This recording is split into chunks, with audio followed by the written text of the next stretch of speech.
Alrighty. Greetings, ladies and gentlemen. Welcome to the stream. Why? Sit and figure out settings. Same as any other streamer. Excuse me.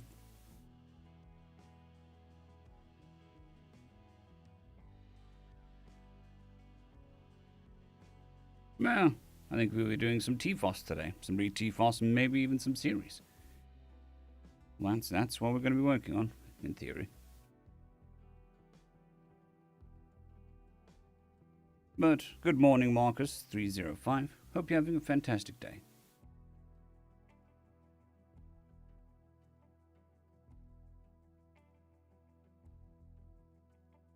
Good morning, Postmatic. Hope you're having a great day as well.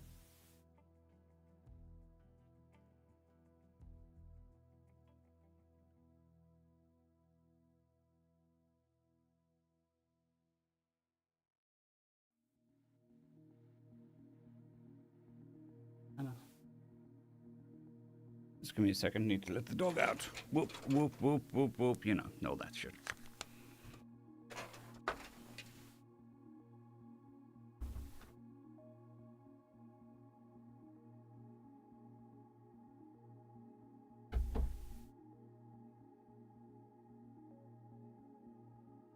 I'm guessing somebody touched his football. Okay. Crickety crack, crickety crack.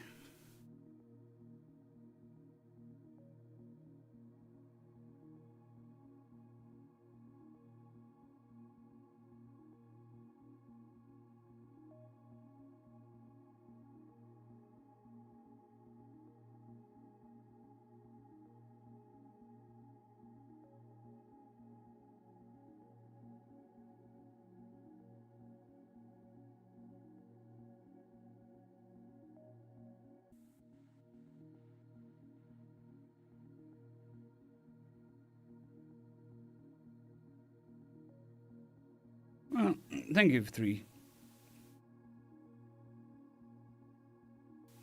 Thank you very much, Marcus. I'm glad you enjoy the content. Not to be mistaken with other Marcus.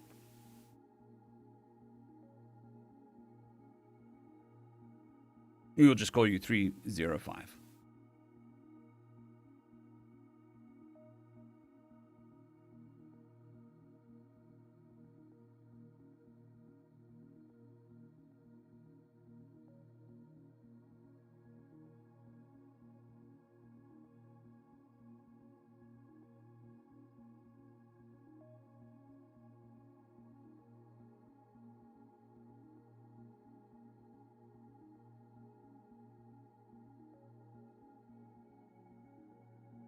What is today?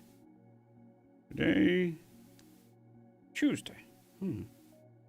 Doesn't feel like a Tuesday.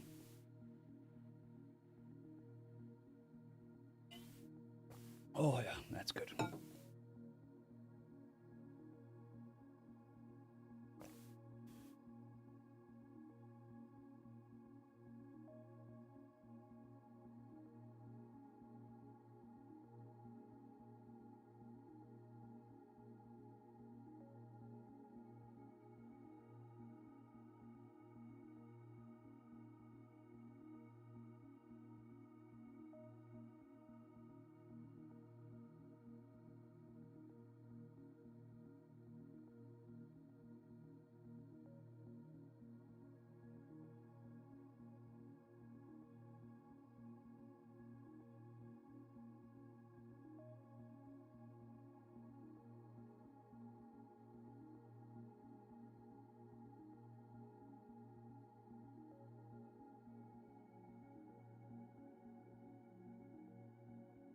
I think we're mostly ready. Just need some hydration.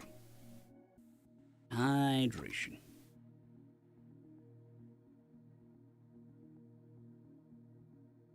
Oh.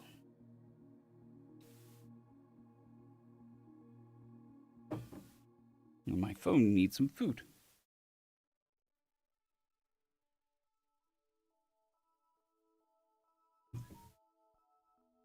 Why are you beeping at me now?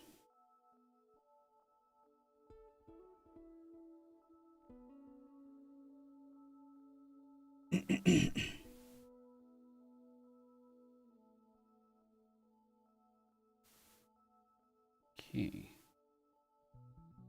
So I think what we'll do is re-TFOS. TFOS.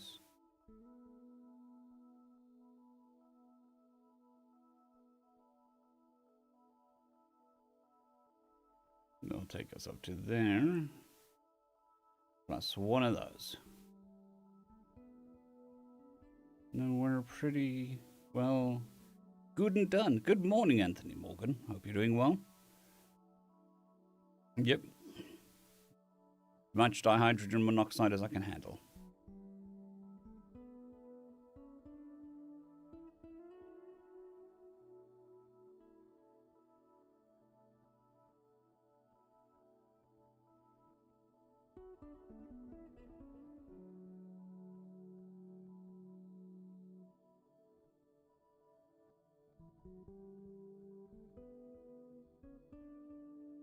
What do we say? We said that. Plus that. Probably be today, I think. Maybe even another shortish one here.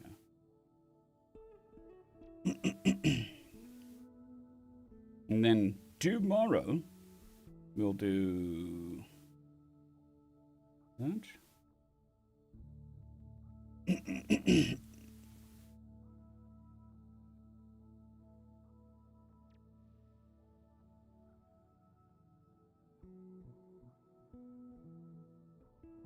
There we go. Got some gunk out. That's always good.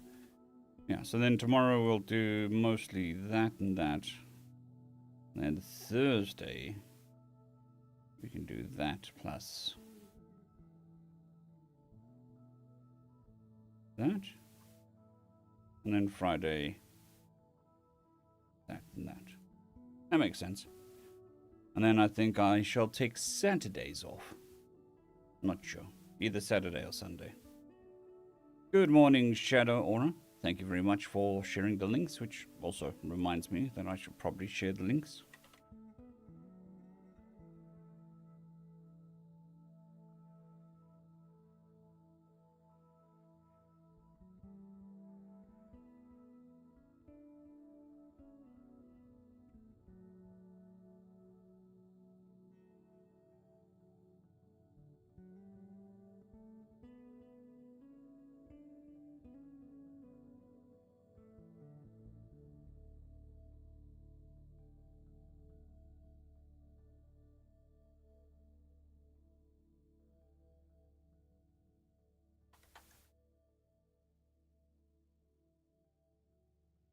Alrighty.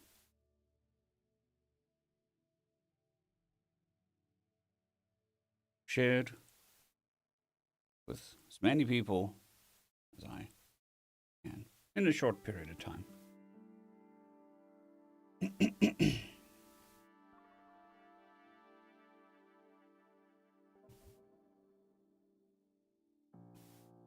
I have a moth flying around my room.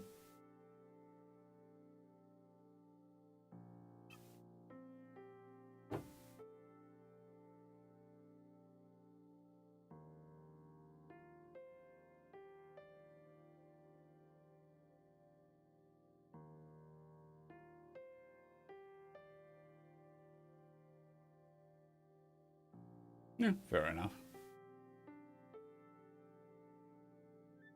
Takes a while to get the schedule, especially if it's a weird time, which it is.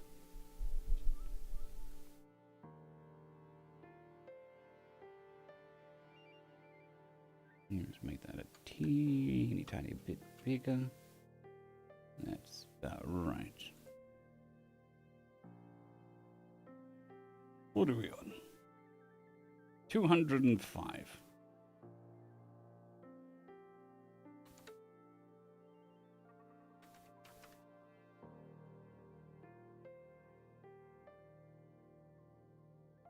I actually saw a massive spider wandering around the other day. No idea what happened to it. Well, massive, relative. Not the biggest spider I've seen, but it was a wolfish spider, I suppose. About yay big. just walking around on the wall. I tend to leave them be.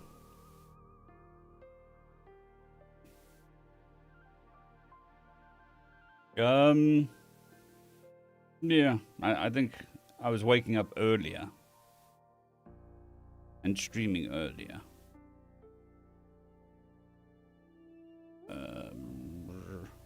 Because it's the most convenient time for me. You know, early morning. Just about when I was about to start working. Shoo, moth. Shoo. Go moth somewhere else. Good morning to everybody who just joined on YouTube and then went away. Oh yeah. Unless they're in some place that I'm going to hurt them or they're going to hurt me. Like, you know, my bed. And then I'll just pick them up and move them somewhere else. But in general, I don't have a massive problem with spiders. Even rain spiders. Or weavers. Used to have a couple of those around the house. In South Africa.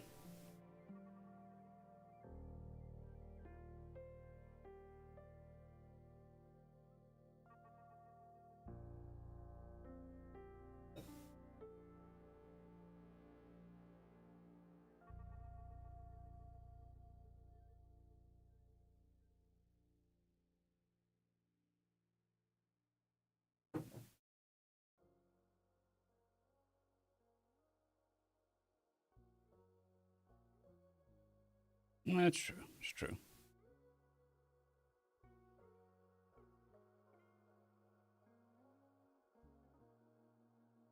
Okay, I'm going to go move on to the first story.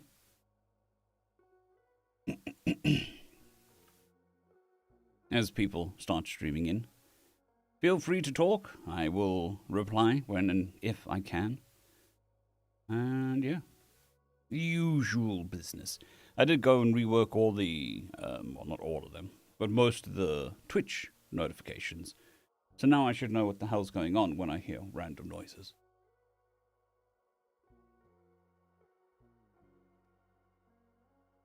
On to the first story. Greetings, ladies and gentlemen, and welcome to this latest narration of the web series. Greetings, ladies and gentlemen, and welcome to this latest edition of Tales from Outer Space.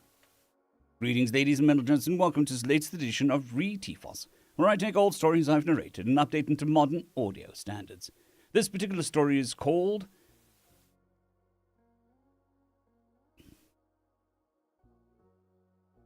very much 305, Marcus. Just leave him alone.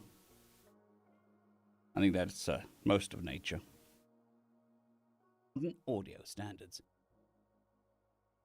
This particular story is called Muscles and Machines and Material Arts. Oh my! Written by Hurtado.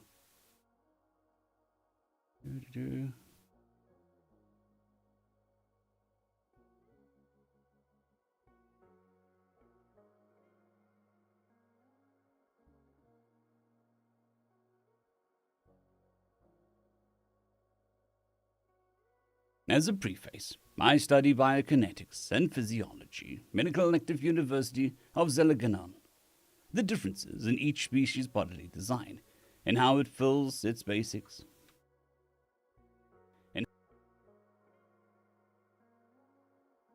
And how it fills out the basic universal principles of signals, thoughts, muscles, consumptions, always interested me.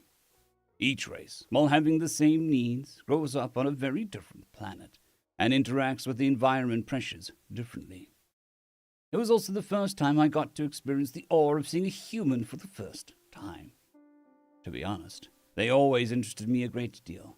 Not just them being omnivores, willing to consume everything up to rocks and dirt, including living, raw flesh, and even the water's fighting with me this morning.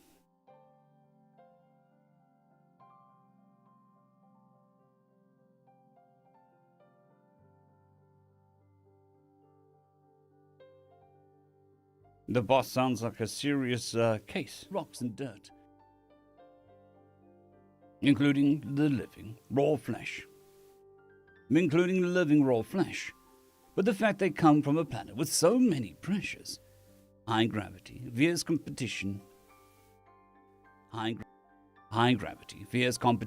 environmental variation, often hostile environments. often hostile elements. When you get something that can not only live in that, but develop the capacity for high abstract thought, and leash such a formidable planet to their will, it's very impressive beast indeed. They were, at the time, pretty new to the fold, so to speak, so they weren't very common to see. The human I met was called Thomas. He was an interesting person. Turns out humans are built around a dense series of layered ratcheted ladder filament muscles, acting on a heavy endoskeleton, controlled by specialized cells that carry an extremely rapid charge polarity, and can make conformation changes to the synapses where they join. Highly fast, highly powerful transmissions, and highly versatile. When not in combat situations, they're remarkably more sensitive to stimuli than any other species I know. Their entire thought process, unlike practically every other species, operates over top the combat responses. Where other species have to put themselves up to the task of fighting or running, humans naturally slip down into it. It's a stunning indicator of the brutality of their planet, that they evolved to so easily strip all thoughts but fight or flight from themselves at an instant. Not to mention how it practically changes everything the body does as well, physically and physiologically. The effects even boils over into restful situations. They naturally flinch or turn to face noise, out of nature. But even then, when undisturbed, I got the feeling, at least from Thomas, that he subconsciously assessed everything for danger, and what he could and could not fight and kill. Probably not a lot he couldn't fight or kill. He was a pretty big specimen, even for a human. However, I would get a true display of human physiology later on, when the university was raided. Zodiac's mechanized pirates, absolutely towering, fast, and cruel. They found a most sinister delight in tormenting the students, for although there were only 3 of them, they were practically invincible. Thomas, though, he didn't really care for them. I watched as he jumped from the first story of the central library, swinging a pole clean down onto the one below. Swinging a pole clean down onto one of them. I now know he tried to incapacitate it by hitting it on its shoulder, but the force crushed the section of the mech, not designed to take kinetic force like that, which crushed and maimed the occupant's right shoulder. They deserved it. The second bounded over, firing its concussive blaster. Thomas didn't care about that either. They got within striking distance. They got within striking range, and as the pirate threw a mechanical fist out, Thomas, in a blur of motion, slammed a leg out and brought up an arm to block. The kick slammed into the barrel chest of the pirate hard and picked the large mechanical fighter off the ground for an instant. It left a notable dent in the material. But the delay had given the third pirate time to sneak up behind him and seized his arms in immovable grip. Humans are strong, but a large creature, driven by pistons, motors, and steel, will be stronger. The second, now free from harm, took its time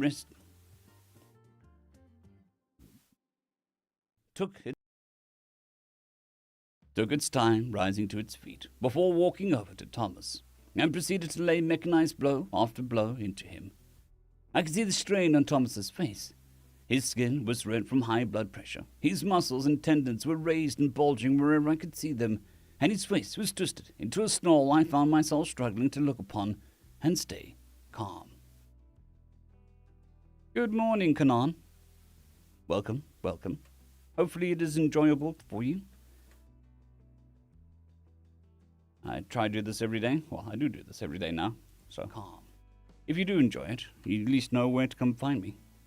If you have any questions, just ask, and if I do see them, and if I feel it's appropriate, I will answer. I knew the rough math. Sure, he didn't have an exoskeleton to crack, or a pressure fluid system to burst beyond that of his blood vessels and lymphatics, but those blows were mechanically aided and powerful enough to tear me in half.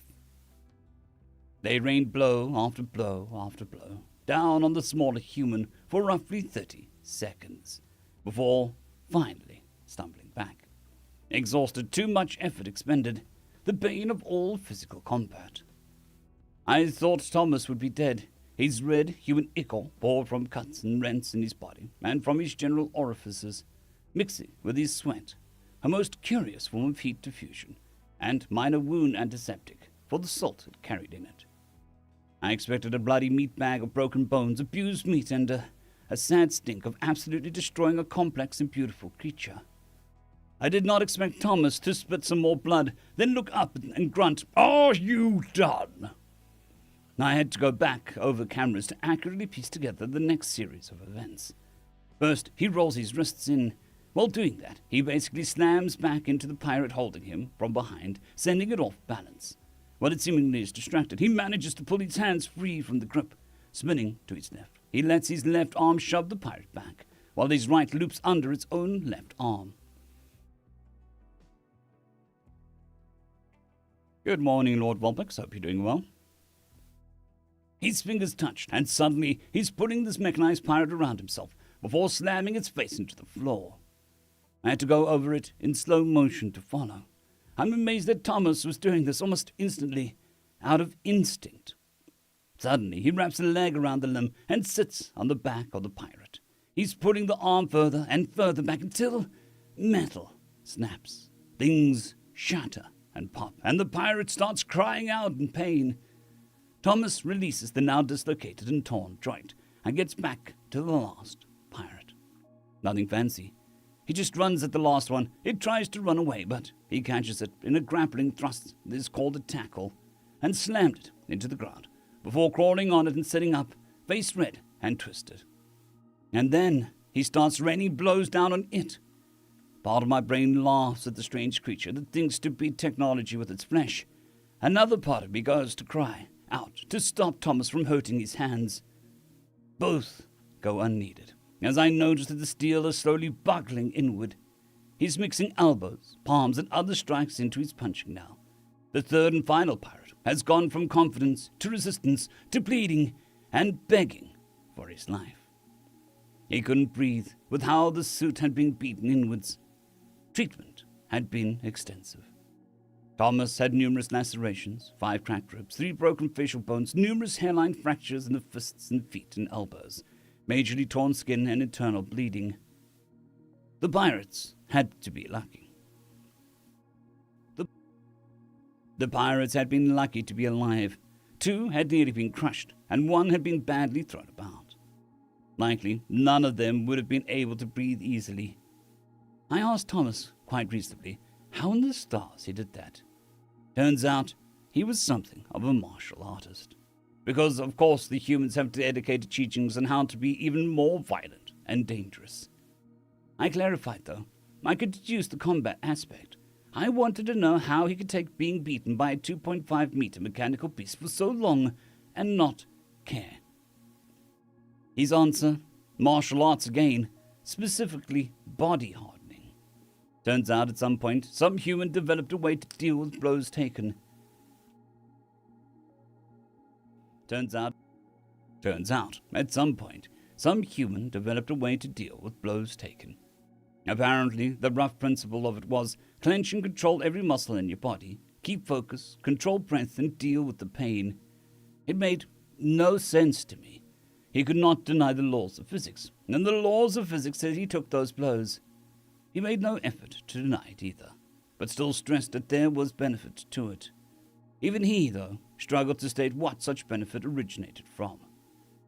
My working theory: either muscles, when clenched, deal with force better over the whole, or the simple readiness robs them blow of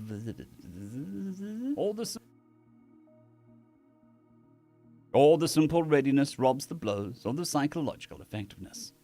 I don't know enough information to confirm either hypothesis. What I do know is that Thomas had a popular request to starting up a class where he teaches some of the martial arts he knows, and that I'll certainly be attending. It'll be run by him, but mostly taught by his pairmate, who, according to him, is vastly superior martial artist. He won't stop talking about how attractive she is, or about how or about how he loves her so much, and that she's so fun. I dread to meet her. End of story.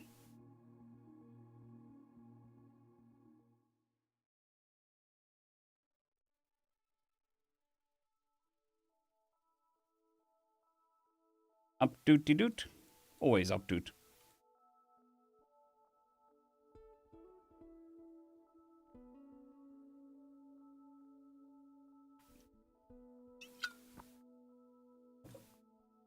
Because not only does it support the author, shows them that somebody's reading it and appreciates it, but for me it also shows me what stories I've done. Because sometimes stories manage to slip through the cracks, and they appear again to be narrated. And if I've updated them, I can see if I've actually done it. Pedalan, welcome, welcome. Hope you're having a fantastic day, or evening, or morning, or afternoon, whatever it may be. And I'm glad. I'm glad I introduced you to a new genre, and that you're enjoying it enough to try some writing. It's awesome.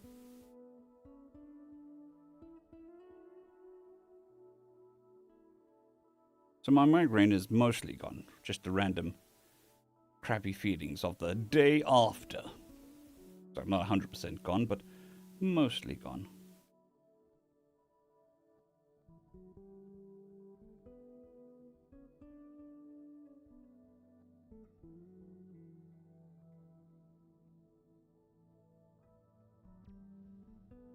Apparently I'm narrating this backwards. Down here. Up here. Down here. This back there. Copy this back there. Okay.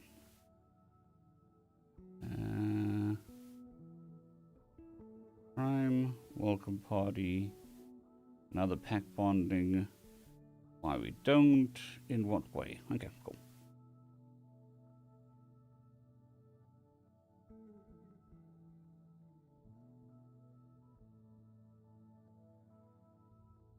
Yeah. Always be afraid of the thing you're afraid of is afraid of.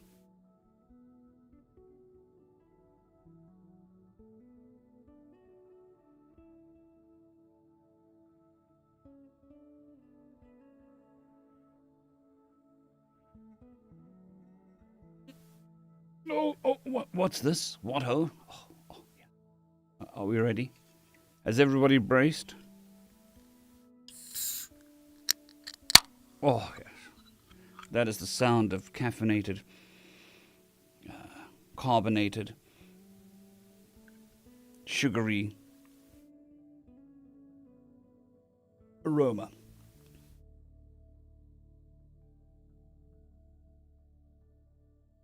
Oh, yeah, it's good.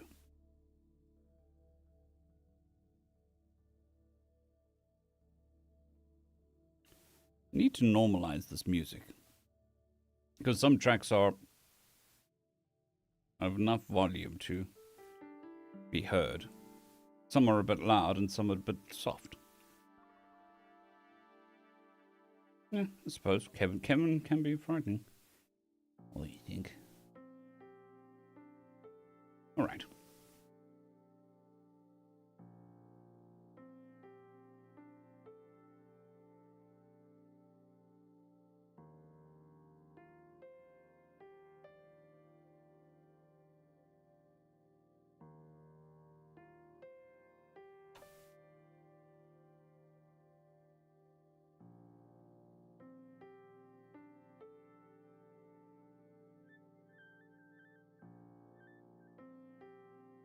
Uh, 206.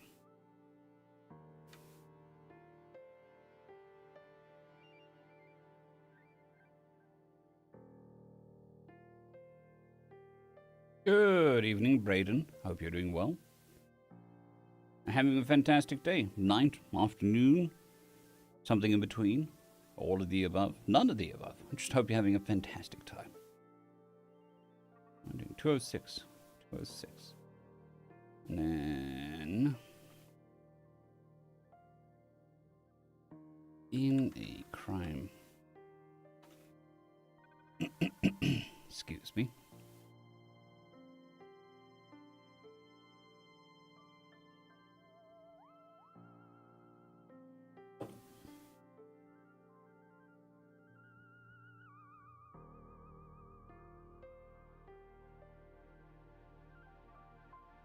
Alrighty, on to the next story. Greetings, ladies and gents, and welcome to this latest edition of Read TFOS, where I take old stories I've narrated and update them to modern audio standards. This particular story is called In a Crime-Infested Galaxy, a tomb robber and a professor hope to find a cure for a deadly disease, written by Anti-Money Squandering.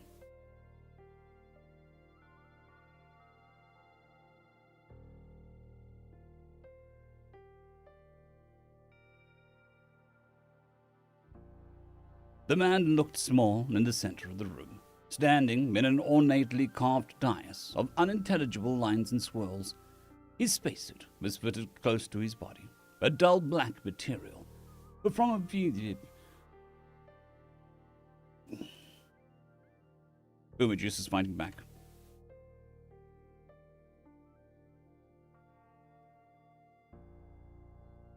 But a form of exoskeleton was adhered to the outside. The thin metallic structure emanated from his mid-back to down the back of his calves, culminating in a pair of high-tech boots. This contraption held him upright as he stared at the crystalline table in front of him.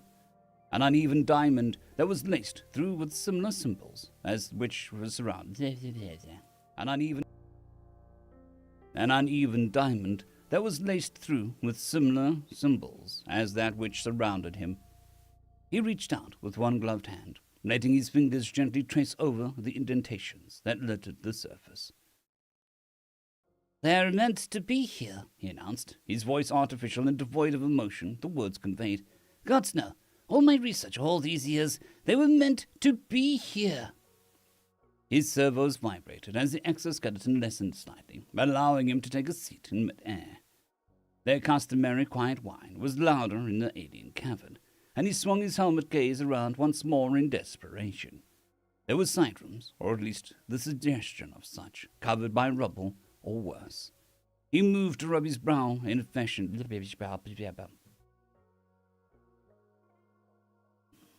He moved to rub his brow ineffectively. Though. He moved to... Why is the sentence messing with me? He moved to rub his brow ineffectively through his suit. "It'll take weeks." A beeping noise roused him from his despair. It'll take weeks. A beeping noise roused him from his despair, and he looked up to the machine that hovered just above him, its body a gleaming silver. It resembled a large disk with a cylinder atop, and from the cylinder its optic unit emerged, like a miniature telescope. This was pointed at one of the obstructed rooms, and the man stood straight once more, as the machine's beeping became more insistent. All of a sudden, the machine flew down closer to him, hovering just above his shoulder, like a protecting hawk, as there was a slight blurring of life. As there was a slight blurring of light, and where once there was rubble, there now stood a gaping entrance and a large humanoid figure. If it weren't for the exoskeleton, he might have fallen to the ground in shock. "Okay, buddy," the figure announced, taking a few steps forward. Their own suit was far more bulky, serving as armor as much as life support. "Let's not do anything rash." "Say where you are," the man yelled out, grateful now for the emotion-stripping nature. "Say where you are." "Stay where you are," the man yelled out, grateful for the now emotion-stripping nature of his suit mask. There was atmosphere enough in the cavern that his words would carry, though the gases present were not conducive to human life. He was grateful for that, also, as he could feel the sweat collecting inside of his suit. "Or I'll instruct it to open fire." The figure paused, its large helmet swinging from the man to the machine by him. He breathed out a gasp of relief when he heard the booming laugh of the figure echo out in the chamber. "That? I've seen plenty of those around, mate, and not one of them had a military application. Maybe some small-scale lasers for excavation, sure, but not a gun like this." They continued to walk towards him now, hefting their own rifle that the man had failed to see initially in the gloom. Hefting their own rifle that the man had failed to see initially in the gloom. It was an ugly thing, short and bulky. The figure walked right up to the man, standing slightly taller than him, and used the barrel of the weapon to tap on the scope of his machine. He winced. "Yeah, and that thing there which I..." He winced. "Yeah, and that thing there which I think you intended to make me think was a gun, well, that's a flashlight, ain't it?" He breathed out, nodding, allowing his gaze to look at the stranger in greater detail. The gear certainly had a military bent and was born, none of it uniform. "A mercenary," the man exhaled, allowing his exo to relax once more into a half-crouch. A mercenary. "A mercenary," the man exhaled, allowing his exo to relax once more into a half-crouch. "Of sorts," the figure replied, nonplussed at his statement. "One of the finest tomb robbers in this portion of the galaxy, to be more exact." The man laid his hands on his legs, his gaze alternating between their weapon and their inscrutable faceplate, an obscured dark black unlike his. "This is not a tomb," he said, partly due to a lifetime of correcting people, partly because he did not know what else to say. The mercenaries swung their head around theatrically, looking at the barren space they stood within. "Well, there ain't fecking much alive down here, there is there, mate, except for you. And if we want to keep that way, you just sit there. Well, there ain't fecking much else down here. Well, there ain't fecking much alive down here, is there, mate, except for you. And if we want to keep it that way, you just sit there all awkward like while I get out of here." The figure paused for a couple seconds, as if the man would complain or retort. When he stayed silent, the mercenary gave him a curt nod and strode off. As they walked past, he noticed a small anti-grav slit being pulled along behind them, attached by a cord around their waist. There was a mound of items on the slit, most obscured by the canvas. One, however, rolled slightly free and held.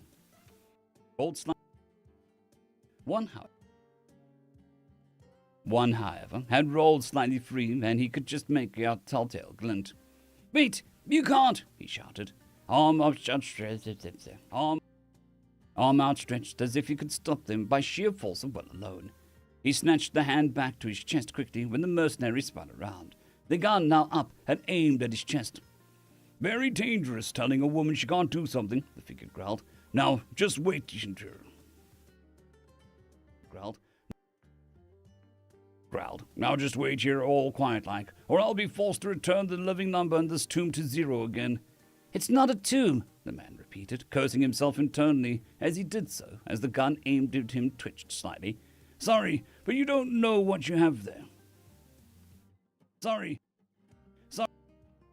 but you don't know what you have there." "Oh? Now that's a very presumptuous, but you know the best thing about my profession? Most of the time it doesn't matter. You can always find a buyer, especially for some Xeno gems." "They're keys," he blurted out, and the mercenary lowered her gun in surprise. The man looked back at the alien table behind and then back, the words flowing out fast now. "For the lock behind me. They're why I'm here. I'm a professor of xenoarchaeology at Rosenpoldarsky University. Or at least I was. But you have no idea what we have here. I've spent nearly my whole life discerning all the findings and artifacts from the first sentience I could. From the first sentience that I could, and they've led me here." The mercenary looked backwards briefly to the opening that led back to the surface and presumably her ship. She shook her head and looked back at the professor, her rifle now aimed at the ground. "So, FS Tech. Well, that's... Well, that... Well, thanks, Prof. That'll add a few more zeros onto the asking price of these babies. Now, if you're done... I can use them to open the lock. It's below us, a trove of first-century treasures, the likes of which you've never seen. Even a sliver of it would be priceless. Well, priceless can be a problem sometimes, she said, but sheathed her gun on a mag clip on her thigh. What's your angle here? You open the tomb for me and we split? Is that your plan? It's not a tomb, the professor answered automatically, missing the mercenary's annoyed grunt as he turned back to the table behind him. It's a facility, a medical facility if I'm correct. What is down there would revolutionize the galaxy as we know it, and if you brought it back to the government... And if you brought it back to a government or one of the families and sold it, patented it, whatever you'd be...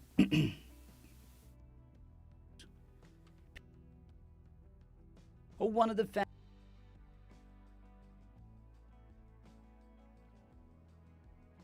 families and sold it, patented it, whatever. You'd be one of the richest souls in the light years around. The mercenary walked around until she was opposite the professor, the crystalline table now between them. She reached out an arm at hand and ran it over the structure before leaning on it with both hands, her masked face aimed towards him. Well, that sounds swell, Prof, but I still don't see what you're getting out of this, or why I should care, given I could just force you to open the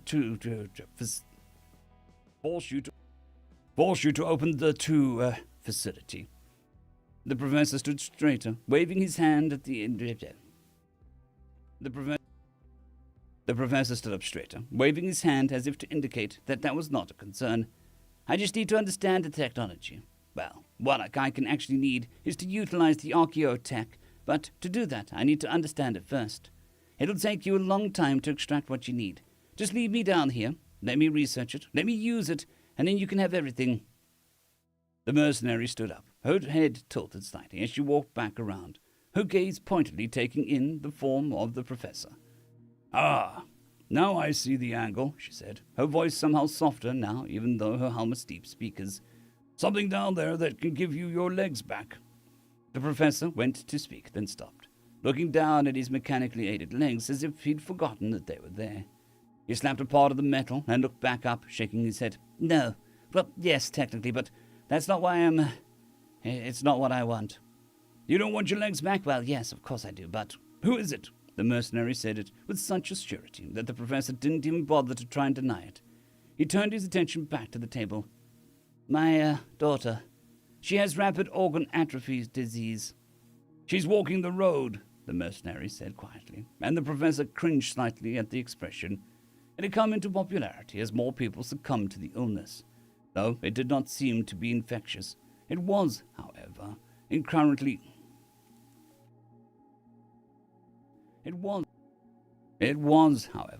fatal in 100% of cases.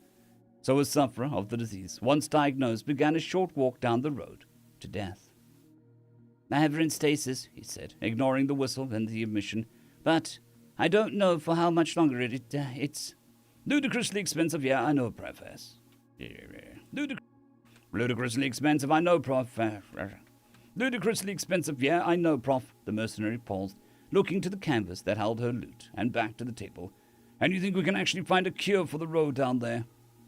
To use the word we was not lost on the man, and even in his sealed environment, he suddenly found it hard to breathe for a moment. His helmet was semi-transparent, so even though he couldn't speak, the mercenary still turned away at the sight of the few tears that had... At the sight of the few tears that had escaped. Yeah.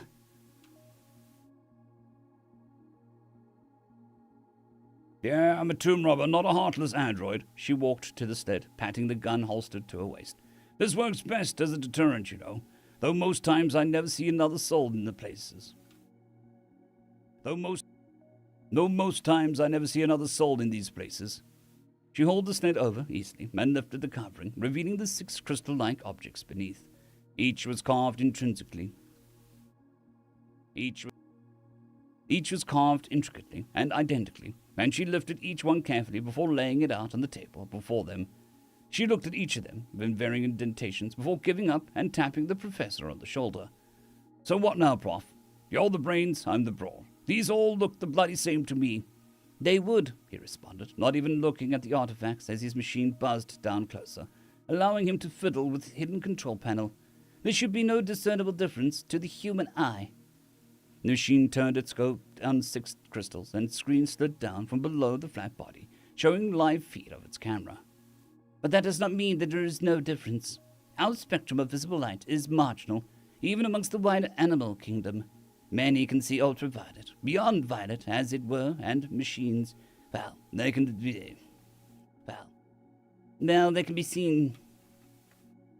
be designed to see further still.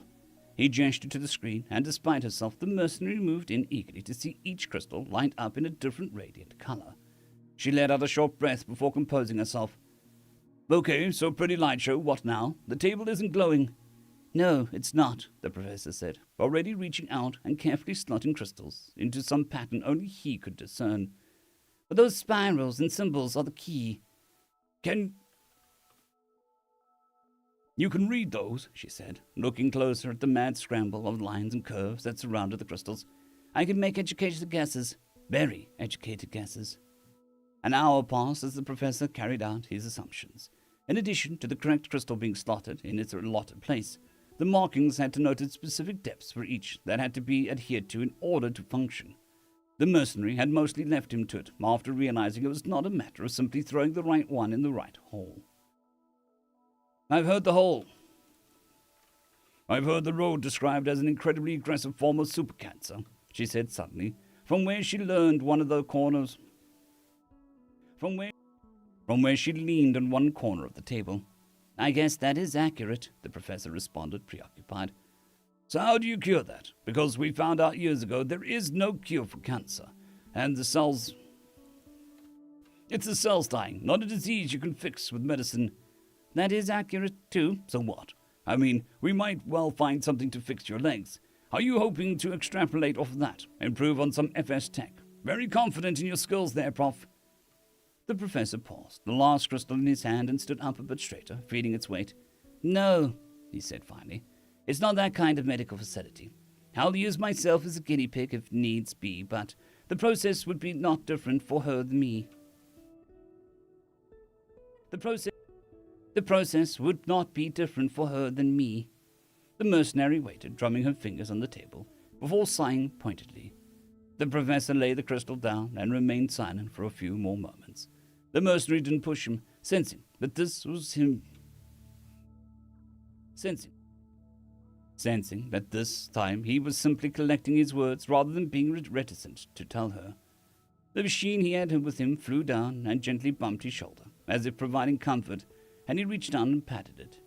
She frowned behind a mask. That behavior needed to be programmed into such a contraption. There is no cure for rapid organ atrophy disease. The two robbers snapped a hand on her helm. A ringing sound. Yes, Professor Obvious, we've covered that. That's why you're looking at FS Tech. No, you don't understand. There is no cure, as in, it cannot be cured. It is a failure of the body, and it is irreversible. First sentient technology may help slow it, but even that will not be able to synthesize a cure. It won. Then what are we here for? To give her a bit longer? No. What we find, I truly believe it'll give me and my daughter back. What we find, I truly believe that it'll give my daughter back. Prof, if you don't start making sense, I'm going to shoot you and just take my chances with the final bit of the key. The professor ignored her, chuckling softly and lifting the crystal once more. This is just a key. Once below, we'll have to circumvent some more actual security measures. Think of the money. Think of the money. Just think of the money, the mercenary whispered to herself, her eyes pressed tightly shut behind her obscured visor. She opened them and pointed a finger at the man. What is down there? It's, in short, a cloning facility. A what? My research suggests that this is where one of the few cloning facilities lies. And not just cloning in the way that we have it now, where you can replicate an organ or to transplant. Actual consciousness transplantation to a new artificial body. He was becoming animated now, waving his hands and crystal around as he spoke. See, my daughter will die. That I have come to realize. My body once afflicted has no chance of recovery. So in order for her to live again, her old body must die, and I must give her a new one. Silence reigned in the cabin for a long period, the professor doing some final study on the last key, the tomb robber trying to digest what was said. She looked up at the metal machine hovering silently, as if that would hold any answers.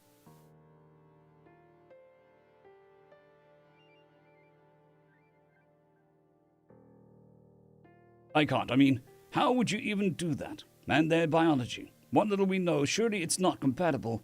How would you change? I have suspicions that it is, the professor mumbled as he worked. Enough anyway. Enough to create a suitable Enough to create a suitable host body. He paused, the final crystal held within his gloved hand, and looked up at the mercenary. You might want to hold on to something. Why? Because if I finally worked out this last... He reached forward and slotted the crystal precisely into place, aided by his machine shining out measurements. There was a loud click, almost deafening, in the cavern, and the whole intricately carved dais stayed in the cavern.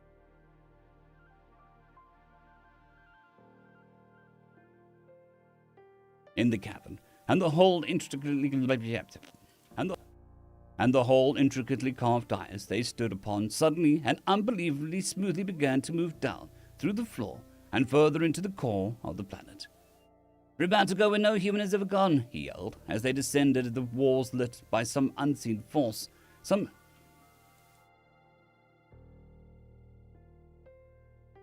having transparent sections that showed large darkened swaths of corridors within. Isn't it exciting? Sure, Prof, the mercenary replied more quietly, her hand reaching down to grip the butt of a gun. Exciting. End of story.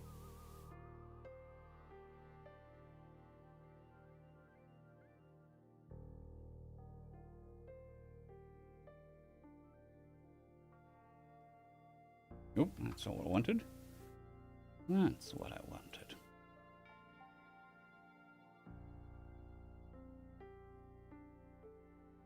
Alrighty, I'm just gonna step away momentarily. I shall be back.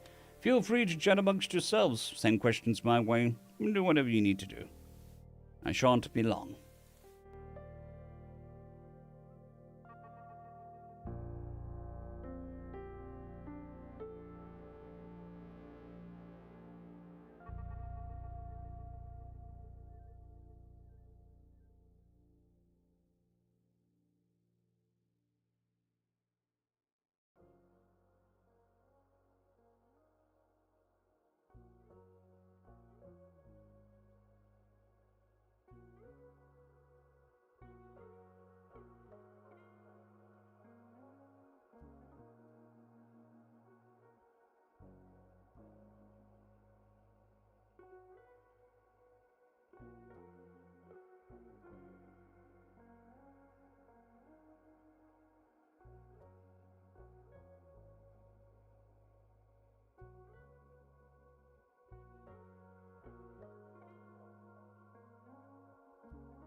Okie dokie, back.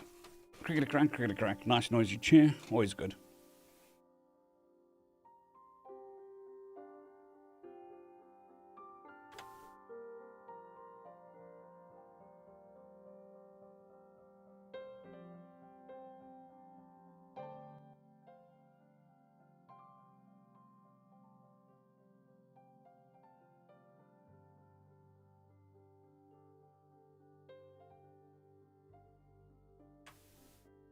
Good morning, long hauler. Hope you're doing well.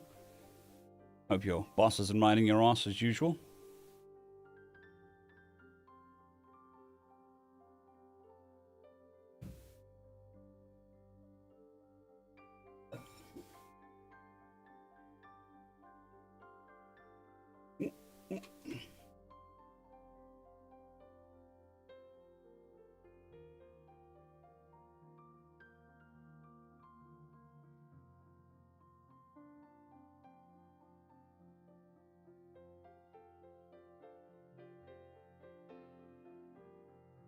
Alrighty.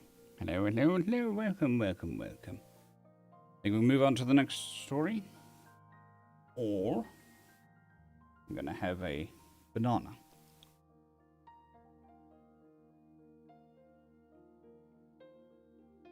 Well, that sucks.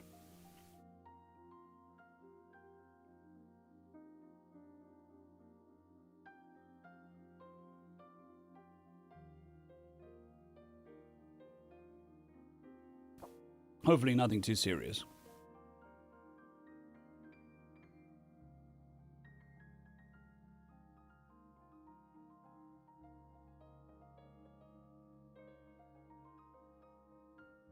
Yeah. Had those days. Wake up and for no reason the thing that you've used every day for years is just broken. You've done nothing different. You've done nothing to it. It just doesn't want to work no more. 'Tis the way of the world. Alrighty. On to the next story.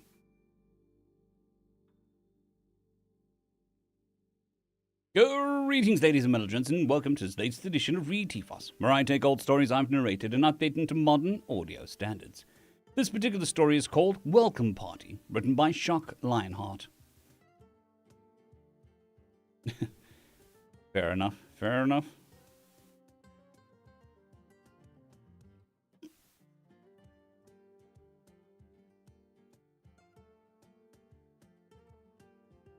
The moth is still attacking my screen. Moth, you need to go away. Go away. There you go. There it went. Out the door.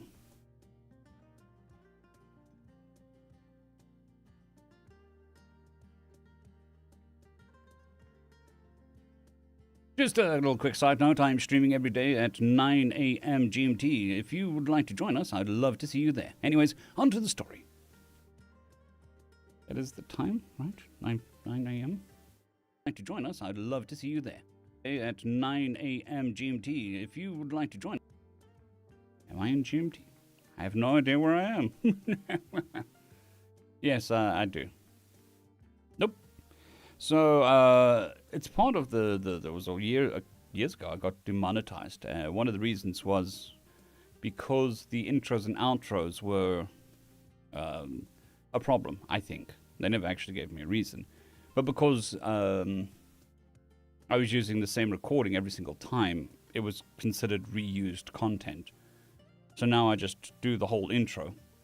Even though to us it sounds very similar, to a machine it sounds different enough that it's unique, if that makes sense.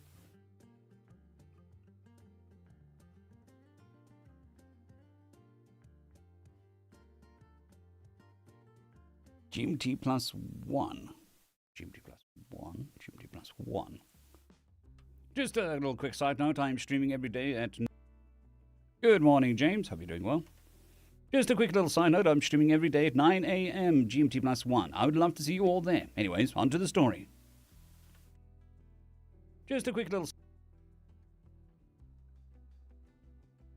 Just a quick little side note, I'm streaming every day at 9 a.m. GMT+1. I would love to see you all there.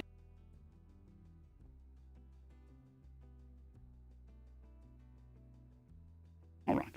Also, your intros can't be too long and your outros can't be too long. It's just a bully. That's why my funny intros stopped. I used to have like 6 funny ones that I'd cycle through. But YouTube didn't appreciate that, so had to be boring again.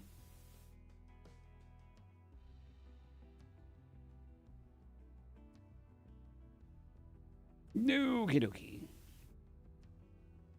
When humanity finally became a truly spacefaring race by testing our first FTL engine, nobody was there to greet us. There was no regatta of diplomatic vessels. There was not some grand meet-up between species. There wasn't even a radio signal to say, "Hi, we're your neighbors." The stars remained stubbornly silent, as they always had. At least, nobody was announcing their intentions to annihilate us. As we expanded, we found planets aplenty, from Mediterranean paradises to scorched hells, which not even Venus could hold a candle to. Gas giants with spectacular ring systems reminiscent of Saturn, pockmarked rocky planets with craters that could be seen from high orbit, even a few ashen wastelands orbiting stellar remnants, and a handful of strange planets orbiting neutron stars and black holes. We found examples. Yeah, I was having problems with the chat earlier as well. We found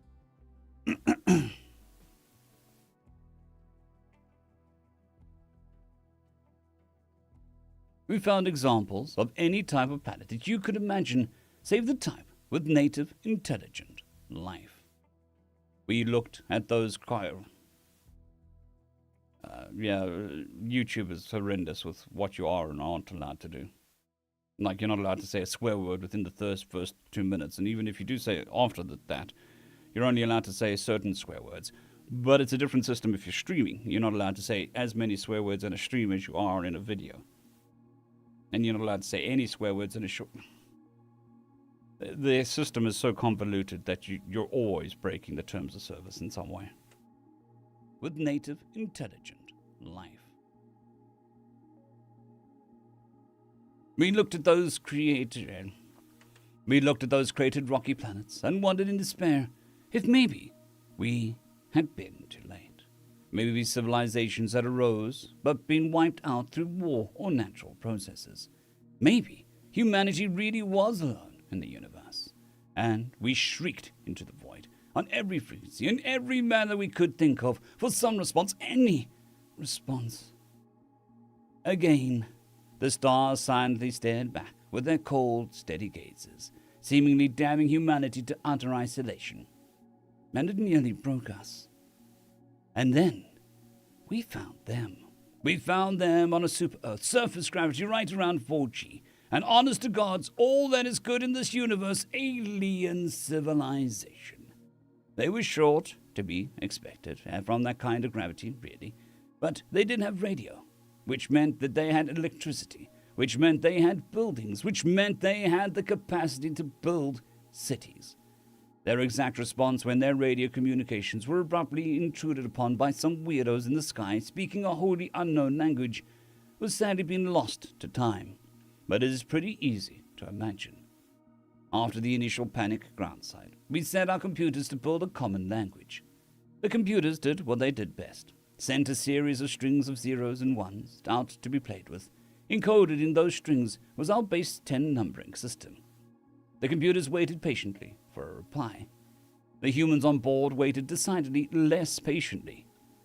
72 hours later, the reply came back. 35 strings of binary, one of the original strings followed by a new string, then another original, then another new string. Then another string, and so on. The linguistics descended upon the poor technician with the printout like a Black Friday shoppers moving towards the last hot new toy on the shelf. Apparently, these creatures utilized a base 25 numbering system. Odd, but not wholly unexpected. To cut a long story short, it was nearly 3 years before we finally managed to have an audio-only communication between diplomats. Both sides could understand. We didn't care. We weren't alone. They didn't care either. Their eyes had been opened to a whole new realm of existence. As we talked back and forth, an idea slowly revealed itself to us. Life was rare, like Gordon Ramsay admonishing an adult chef without using profanities. Rare.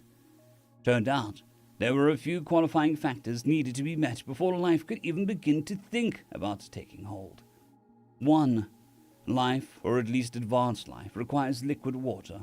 This means that whatever the life is hosted on This means that whatever the life is hosted on has to be near a long-term heat source, like, say, a star. 2. In order to be close enough to that star that liquid water can exist, the life's host's celestial body has to be massive enough to actually hold on to that water, and additionally requires an atmosphere, lest the water simply boil away into the low pressure. Those kinds of masses only come with a fully fledged planet. Number 3. The planet also required a magnetic field long-term, which also required the planet to have had a few too many Christmas cookies, so to speak. If the planet was too light, it would be too small. If the planet was too light, it would be too small. That close to a star tends to leave only the heavier elements, such as silicon, with only trace amounts of the lighter stuff like hydrogen, courtesy of solar winds. And the square cube law meant that the planet would lose too much heat too quickly. Its core would freeze solid, shutting off the magnetic field and allowing the solar wind to chip away at the atmosphere. Losing the planet its water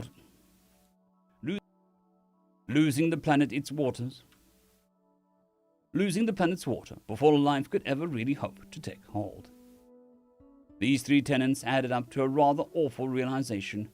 Civilizations likely only had a prayer of developing on worlds where it would be economically infeasible to build a substantial number of rockets capable of putting satellites into stable orbit, let alone space stations, even if modular or permanent off-world habitations. Earth, it seemed, was towards the lower edge of the weight class for habitable worlds, and these stout creatures, which, in a moment of humor and lacking any other equivalent word in our language, we called them dwarves. We'd come to call dwarves were likely the norm. Likely, the dwarves didn't take too much offense to our name for them, at least not after we explained that a dwarf was simply a person who was abnormally short and or small by our possibly biased standards. Regardless, the dwarves had long ago realized the futility of visiting anywhere that wasn't ground, and they'd stopped trying. Funny thing is, with all that innovative energy no longer aimed at the skies, they turned to other scientific fields, and boy, did they have something to show us. Their material sciences made ours look childish, and they had something that, when translated into English, was known as carbon nanotube fiber rope. We got an idea. We asked the dwarves for knowledge to create the CNFR, sharing our plan with them. After a whopping 5 seconds of contemplation, our computer began receiving data. Lots of data. All the data they had on how to create CNFR was gifted to us. In return, we transmitted all the data. We transmitted the data all the way back to Earth, FTL communications having been cracked decades before FTL flight. A shipyard was commissioned, a special berth was constructed, and within our middle finger to all those millennia of isolation was constructed. It was, honestly, little more than a giant spool of CNFR with an FTL engine with some basic accommodations for crew. But far later than anyone would have liked, there were no construction delays or anything. We were just impatient. The ship was ready. In the intervening years, we'd been communicating with the dwarves, and had even snagged a few relatively close asteroids, stripping their minerals and building some nice communication satellites for them. The dwarves were ecstatic upon hearing that they'd be able to talk to dwarves on the other side of the planet without having to use their ingenious but clunky system of radio stations as relays, with every relay increasing the chance of introducing error. We'd given them television, and the first thing And the first thing we'd both done is have the televised meeting. To our shock, they really did look a lot like us, only shorter. They had more hair, but their stare... They had more hair, but their star was dimmer, and they were a little further... And they were a little further towards the outer edge of the habitable zone. So their planet was a bit colder than Earth, so nothing nonsensical there. Turned out, what worked in one place tended to work everywhere, and despite it all, the humanoid form really is rather efficient for sapient beings. At long last, the spool ship arrived and maneuvered into position, just outside of geostationary orbit, and the spool started to unwind, its end slowly being pulled towards the surface of the dwarves' homeworld. It took several days, but at last the end made it down only a few centimeters off the dead center, and was immediately secured. The dwarves now had a space elevator. We could meet face to face. When the dwarves diplomats... When the dwarf diplomat stepped off the elevator car into the cramped, for us, probably palatial for them, station, he was wearing a biological hazard suit, as were those of us lucky enough to be there. Just in case, you know. Eventually, the biologists would determine that while our biologies were in fact surprisingly similar, and pathogens probably could make out the leap, so too were our immune systems, and the latter would be sufficient to fight off each other's germs. That first, tearful hug between two friends was the first of many. A man and a dwarf quickly found themselves fast friends. As man and dwarf quickly found themselves fast friends. And so the two species went off to explore the galaxy, and along the way we found more life. Sadly, some of it had indeed fallen to catastrophe, leaving only ruins, and some were simply too xenophobic, but were happy to leave us alone if we returned the favor. Those systems are still marked as off-limits, but the vast majority seemed all too happy to join us, for they were just like the dwarves. They were friendly, but stranded on the bottom of the deep gravity well. As our collective grew, so too did our knowledge base. So did our knowledge base. As the knowledge base grew, our technology grew even more advanced, to the point where we could pinpoint an FTL engine on the other side of the galaxy in real time. Imagine our surprise when one day we got exactly such a signal from no known vessel. An uncontacted species, and one that had managed not only spaceflight but FTL flight, completely independently. We knew what we had to do. We scrambled. Diplomats were, in some cases, literally dragged out of bed, still half asleep and in their sleep attire. Ships were ready. 5 minutes later, our diplomatic fleet went screaming across the galaxy to this mysterious ship's projected exit point. We got there and into formation just 4 microseconds before the ship exited to real space. And we made damn sure this new species got an open-armed welcome we ourselves never did. End of story. It was 4G, so it would be 4 times. Or, yeah, something like that.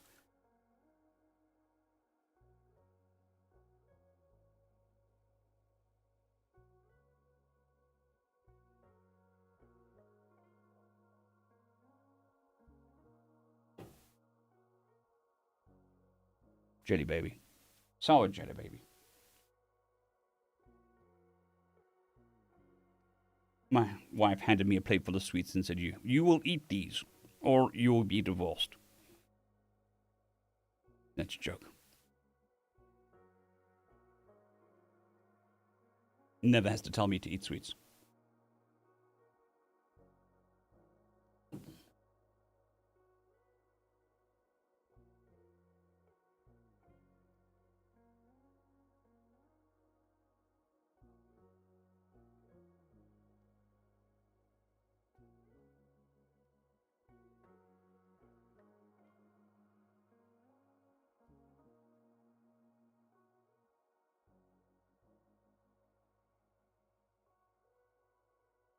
Sour jelly sweets. The ultimate way to eat jelly sweets.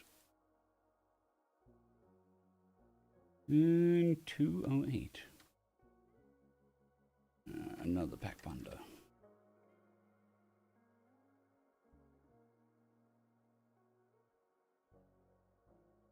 All right, here, let's move on to the next story. Actually, some hydration. Followed by some caffeine.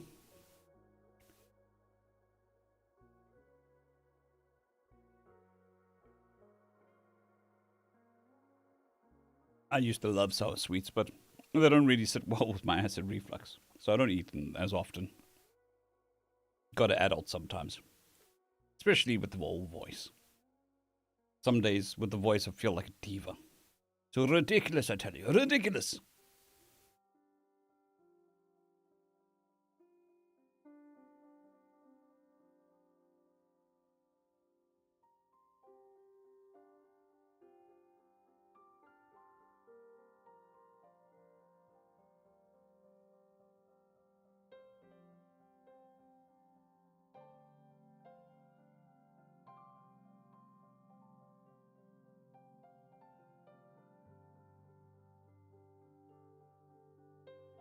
Yeah. Age does that. I'm told. I refuse to age, but other people say it does. Anyways, on to the next story.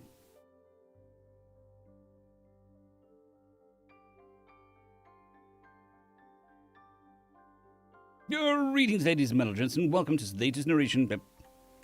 Greetings, ladies and gentlemen, and welcome to the latest edition of Read TFOS, where I take stories I've narrated and update them to modern audio standards. And it's fair and long hauler, I refuse to grow up. Just a quick note, I do stream every day at 9 a.m. GMT+1 on both Twitch and YouTube. I'd be truly honored if you would spend some time. I'd be truly honored if you'd pop past and say hi. Anyways, on to the story, called Another Pack Bonder, written by I See What's New. Past and say hi. Anyways, on to... I'd be truly honored if you'd... by I See What's...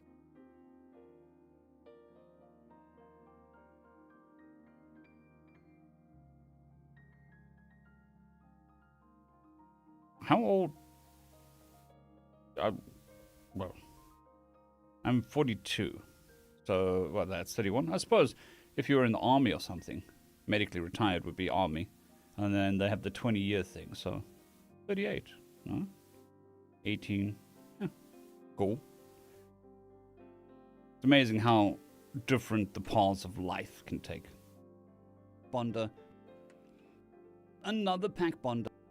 I see. What's NURP?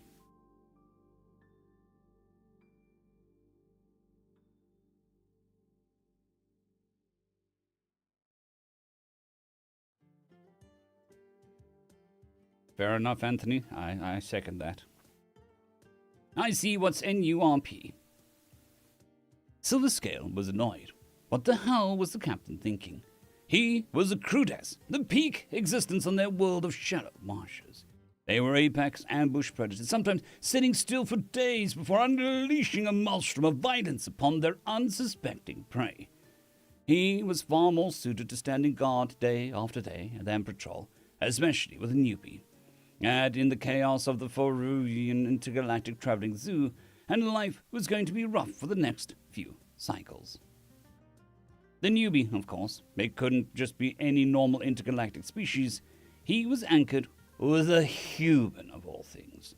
He had seen holovids of them, scrawny and covered in hair. They looked like a scurvus that learned to walk upright and lose its tail. Maybe he could toss the creature in one of the cages and forget about it. That thought, at least, brought a smile to his face, until he heard it. "Hey there, you Silverscale? Wow, you're a massive dude." Suppressing a shudder, Silverscale turned and looked over at his partner, barely the height of Silverscale's hips. He had just as He was just as scrawny as the holovids proclaimed. How a species had evolved such a vibrant red shade of hair with skin so pale? Silverscale thought the plants of the human homeworld were green, weren't they? The silent type, huh? Nothing wrong with that. Name's Michael. Pleasure to meet you. Captain said that we were on patrol, but didn't really say anything else. Care to fill me in while we walk? Care to fill me in while we walk? By Offlaw. He wanted to walk and talk. Yes, I am Silver Scale. We got the intergalactic zoo coming through, so it's going to be hectic. Hope that you can keep up. Zoo, sweet. Silver Scale shook his head as the new partner nearly vibrated in excitement. I fail to see how a taste relates, but it is going to be difficult. The zoo brings chaos, and citizens will try and break as many laws as they can. Drugs, smuggling, theft, all see at least 300% rise when the zoo comes through. So keep both eyes above the waterline, yeah? Yeah, I get it. The human nodded, then immediately started looking around. Any hints as to what you normally keep an eye out for? Silver Scale was taken aback for a second. How swiftly could these humans change? It was like seeing one of the ancient bulls change direction mid-lunge. 1 second, he was carefree, but how could he see the slight tension in the helmet? But now he could see the slight tension in the human's muscles, slight twitches to the ears, and the constantly swiveling head let him know several senses were in play. Basic.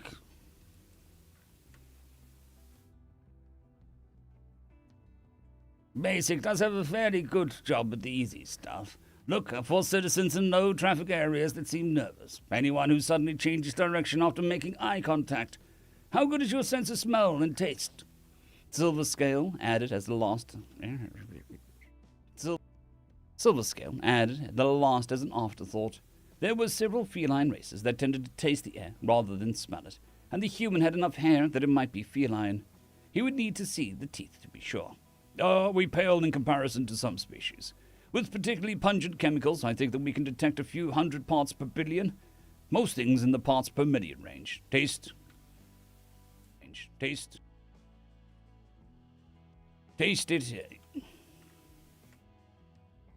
it either has to be physically touch our tongues or to be incredibly concentrated. Silver Scale nodded, surprised yet again at the professionalism his new partner was displaying. No bravado, just facts. I see. Seems I have the better nose, but not at all that much.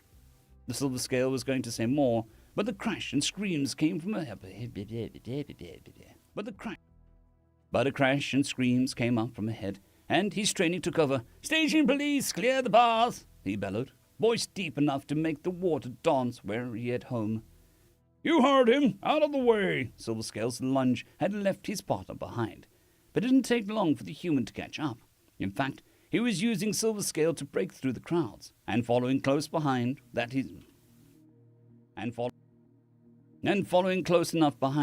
his progress wasn't impeded by but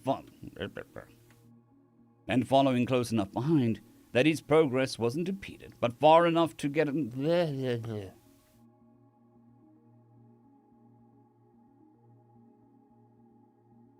and following close enough behind that his progress wasn't impeded, but far enough to not get entangled.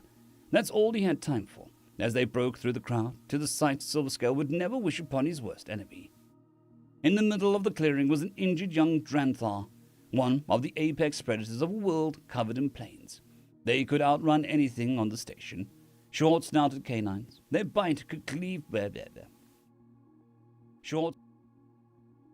Short-snouted canines, their bites could leave marks in the same...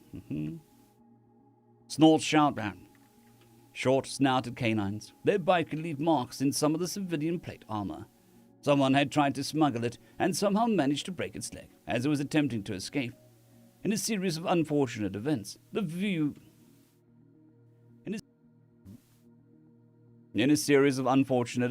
zoo had a pack of Dranthars in a cage, and a few hundred units away, they'd gone wild, and their unexpected lunge against the cage had managed to topple it and free them.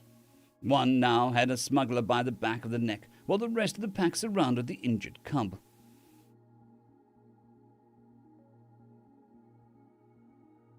Hey there, easy there, Silver Scale sucked in breath as the human... Hey there, easy there, Silver Scale sucked in a breath as the human slowly walked forwards, hands extended and upturned. A Drantha snarled and swiped at Michael, but he simply stopped where he was and waited. "Michael, get back here," Silverscale hissed, suddenly worried for his partner. His own pistol was unholstered, but it wouldn't do much to a single Drantha, let alone a pack they faced. "Relax, Silverscale, I got this," he said, slowly moving forward again. The Drantha snarled, but didn't attack again.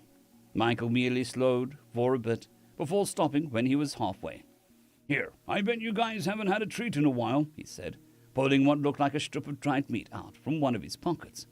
He bit off a bite, then he bit off a bit, then held it out to the closest Drantha. "Come on, it's good. Give it a go," he spoke softly, moving ever closer. Interested, the Drantha leaned forward to sniff it, before quickly snatching it from the human's hand. "Pretty good, isn't it? Me ma's beef jerky recipe. Never met anyone who didn't like it," he chuckled, putting out another strip and offering it. I shook my head, dumbfounded. How in the frigid hells had a human managed to pack bond an alpha Drantha in a matter of minutes? Once the Drantha had the second piece of meat, it actually allowed the human to scratch its jaw. "Who's a good doggy? Yeah, you are, and you know it, don't you?" The human was spouting gibberish, but for some reason, it was working. He went through and started handing out strips of jerky to the other Dranthas, except for the one pinned on the ground.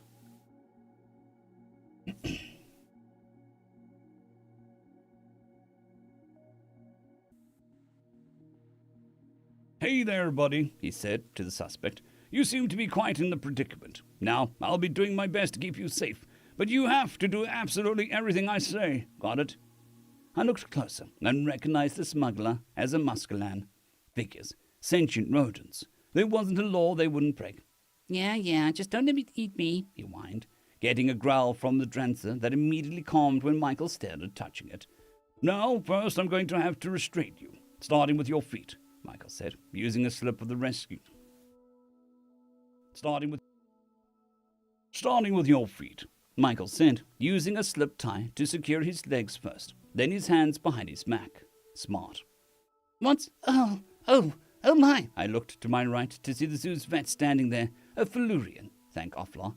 They came from the same planet as the Drantha, and had spent centuries pack bonding with them. The Drantha would hunt and bring back food, and the Felurians would build shelters and watch their young. My partner seems to be on it. The cub has a broken leg, suspected secured by Michael, and the Drantha drooling on his back."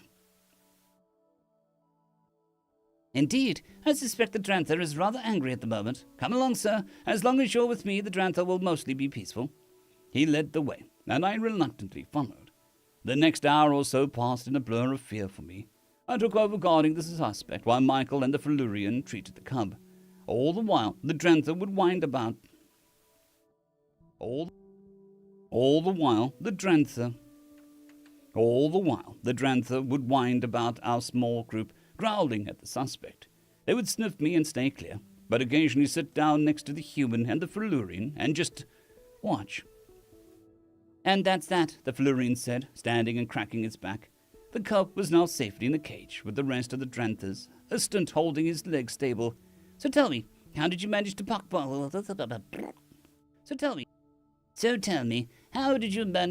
bond so quickly? Me ma used to raise Irish wolfhounds. One thing us kids learned fast was to always have a treat or two on you. Feed them a bit, and those dogs would take on the world to protect you. Figured those cuties would probably be the same way," Michael explained, holding out a bit of jerky to the vet. "Dehydrated meat?" he asked, surprised, taking the offering and inspecting it before biting into it. Good, quite good. I can see why it worked. We went the other way to pack bond. We would guard the Drantha's cubs when they hunted, and they brought back out the food. Between that and the shelters against the windstorms we could build, well, they eventually recognized it as a good partnership." "Sorry to interrupt," I said, placing a hand on the vet. The other held our criminal. "Would you mind testifying about the injuries to the cub? As a professional, your word is better than mine or my partner's, and we can get this one for animal cruelty as well." "Why, it would be my pleasure," the Felurian said, glaring at the Muscalan. I had a lot to think about, heading back to headquarters with our prisoner in tow. The entire time back, Michael and the Flurian traded stories of growing up with their animals, showing each other Hollywoods. Maybe there was something to... Maybe there was something to this pack bonding thing after all. End of story.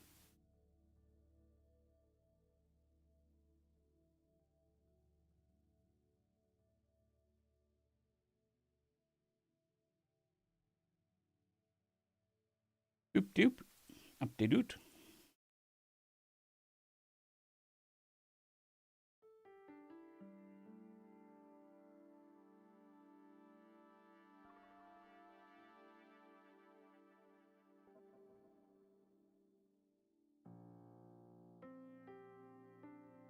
What is the next gummy? Let's see.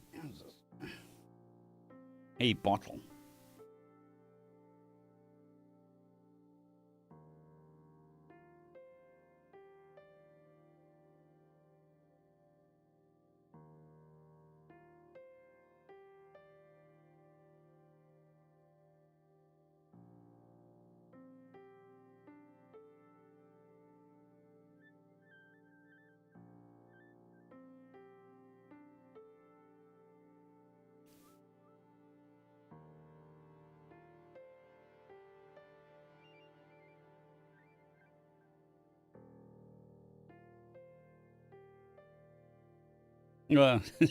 It's a lot of practice, lazy.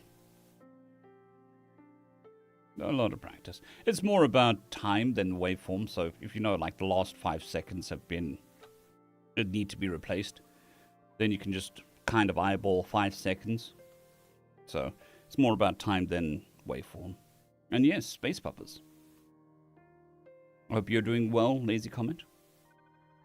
And Shadow, awesome. No retirement in my near future, but that sounds awesome.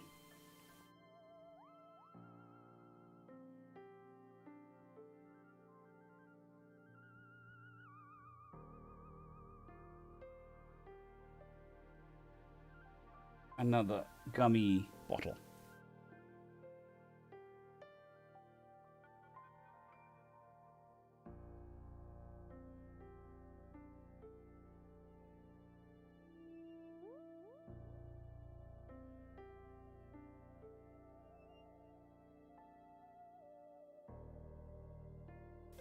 Fair enough, Shadow. Fair enough.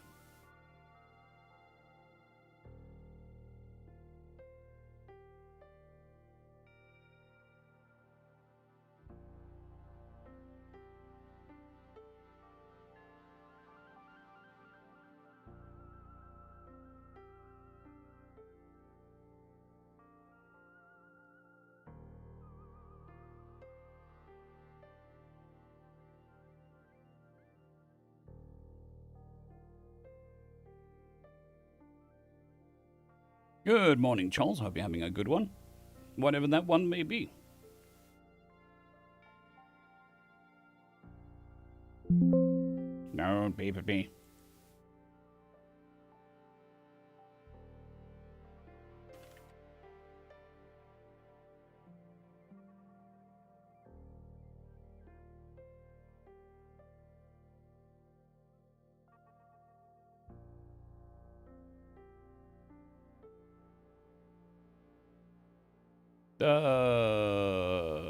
Urban legends.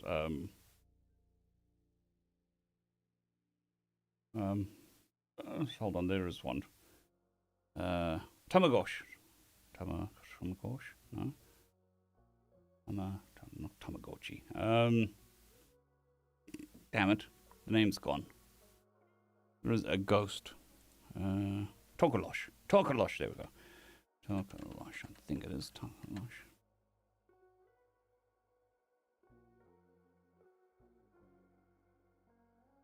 Okay.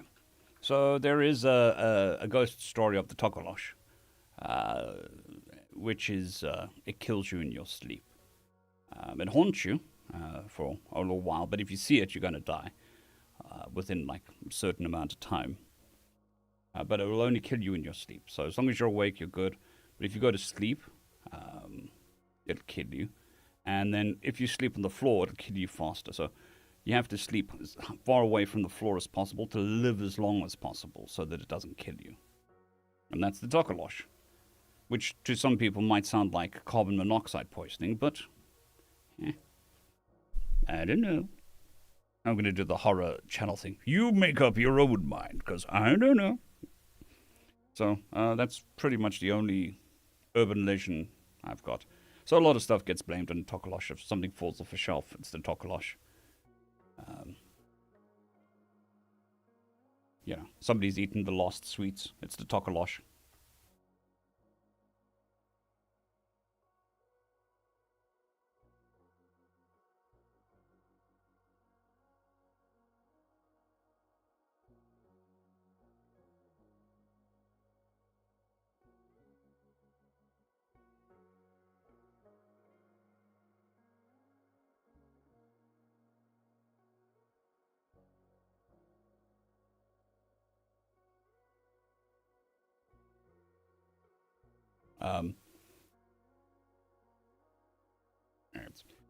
But so I mean, like, the big one is curses. It's not really a urban legend thing, but there's a lot of belief in curses because of witch doctors.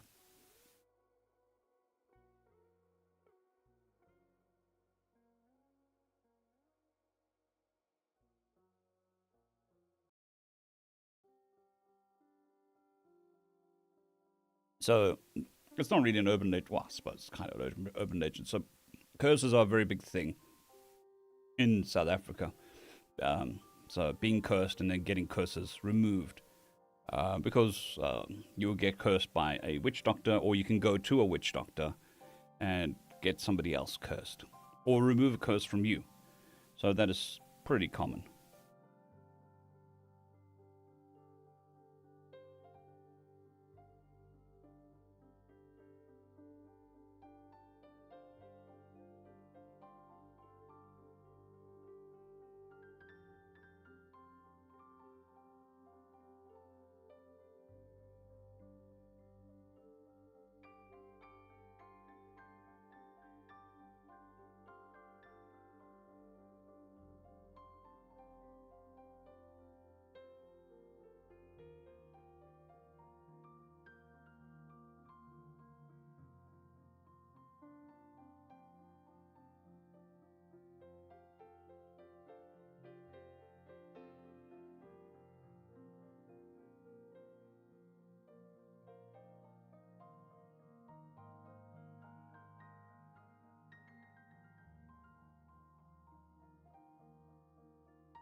I'll have to check, Andy.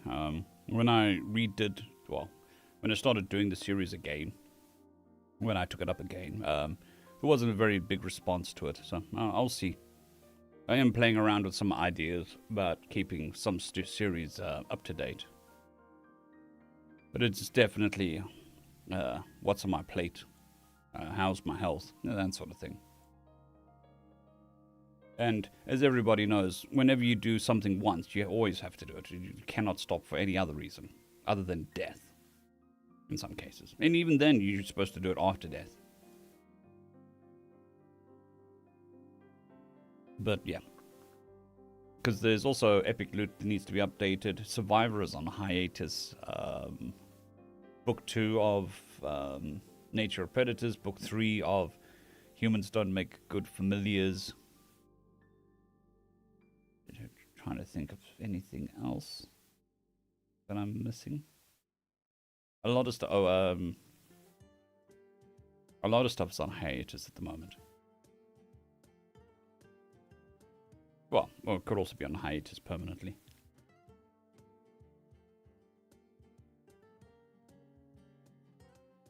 That's true, Postmatic.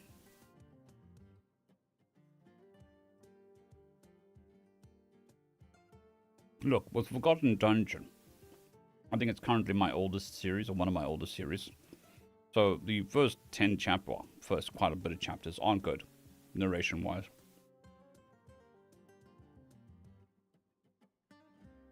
Oh, cool. I'll definitely keep an eye on that, Lord Vulpix.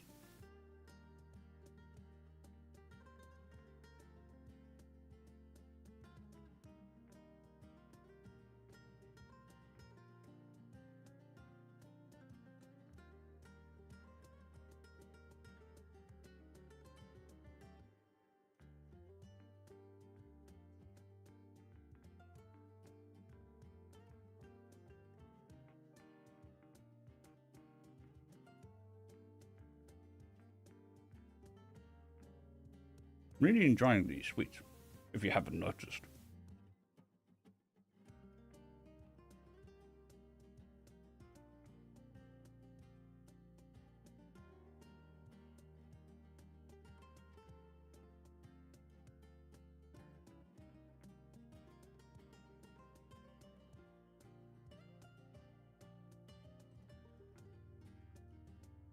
Alrighty, right.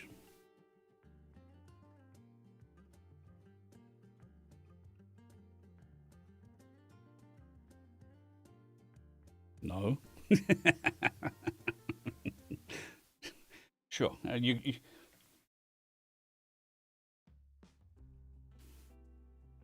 I've got. You can have a gummy. What is this? Gummy bear thing. There you go. It's all yours. All you need to do is take it. If you don't take it, I'm going to consider that you don't want it. Hey, I'm honest.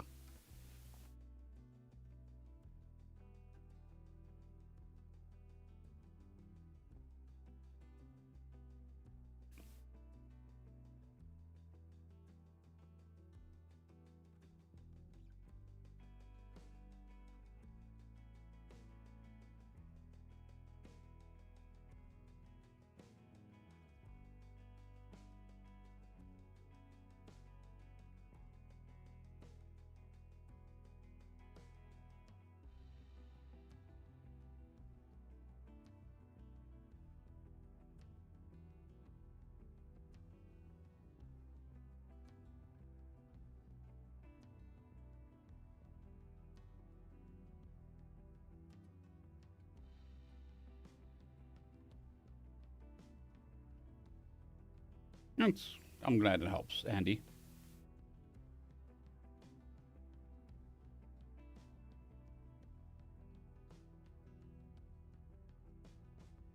I'm glad you enjoyed Lusty Dwarf. I really am. There's not much scientific to it. I'm in Kara. As far as I know. But in South Africa, Sangomas, which is a witch doctor, they're considered the same as a doctor, legally. So you can go to a witch doctor, Sangoma, and get a sick note if you really wanted. No training other than the Sangoma training, which is, I think, 7 years.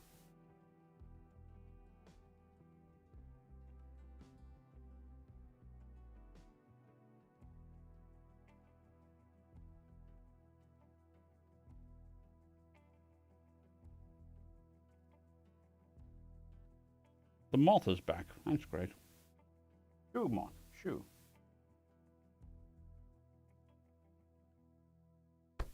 Really? Now you're attacking me.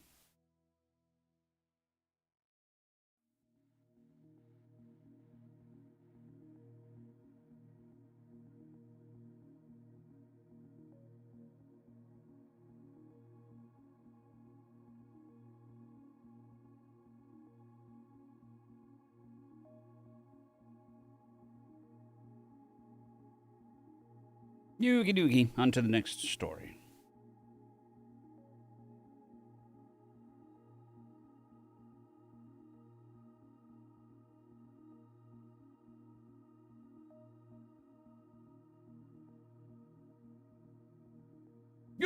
Greetings, ladies and gents, and welcome to this latest edition of Read Tifos, where I take old stories I've narrated and update them to modern audio standards. This particular story is called Why We Don't Hunt Demons, written by Squiggly Stories. Written by Squiggle Story Studios. Just as a quick note, I do stream every day at 9 a.m. GMT+1 on both Twitch and YouTube. If you're interested, I would love to see you. If you have any questions, pop in and ask, and I'll do my best to answer. Anyways, on to the story.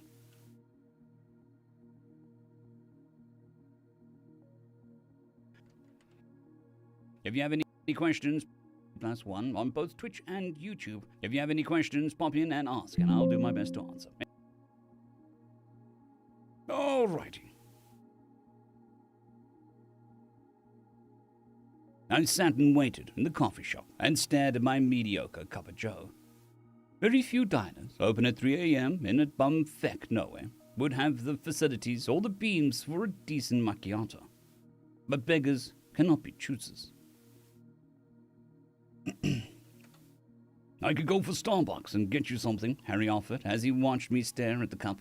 I scoffed. It is quite all right. It's not the best time for a milkshake, I quipped. Harry rolled his brown eyes. That was terrible, even for you, Derek. I shrugged and looked. I shrugged and took a sip of the percolate. Putting it immediately back onto the table. Not as terrible as this coffee, I murmured while Harry graduated from eye-rolling to complete shake of the head and a belligerent sigh, his dusty blonde hair falling out of place. Waiting for a guest unknown in the small diner is never quick or easy. While today's streets were safer overall than years past, the chances of coming across a desperate meth head isn't something anyone is ready for. And unfortunately, in our line of work, recreational drug use was far too common in our clients. Sorting the regular hallucinations from the whispers of the possessed really is an art from them.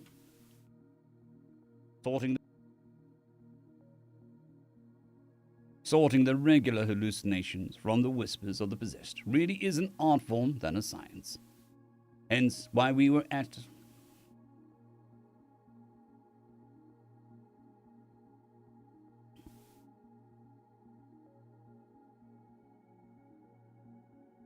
Hence why we were out at such an awful hour. Attention seekers don't like to inconvenience themselves this much to get a fix, and tweakers are too easier to dismiss.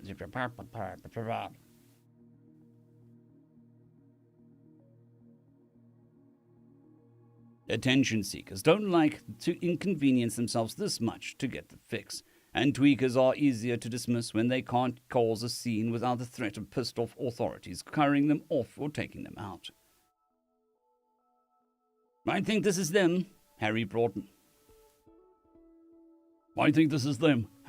back to my senses as a young man stood awkwardly at the door. I waved him home. I waved him over. David, I called out, giving my best smile. David stared like a deer in the headlights before quickly shuffling over in the booth, pulling up a hoodie over his face.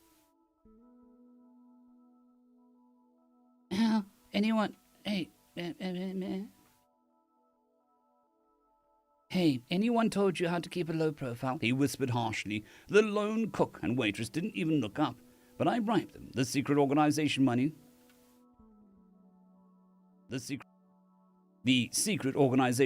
to look the other way. I decided to turn up the charm. Why would we need to keep a low profile? We're not doing anything wrong. I held up my hand. Derek Shiravani of the Nephilim Project. David barely made eye contact as he shook my hand. Strong shake, aside from the quick release.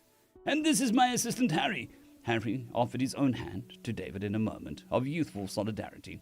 I believe you two have conversed extensively over Reddit? Yeah, David muttered, shifting in his seat.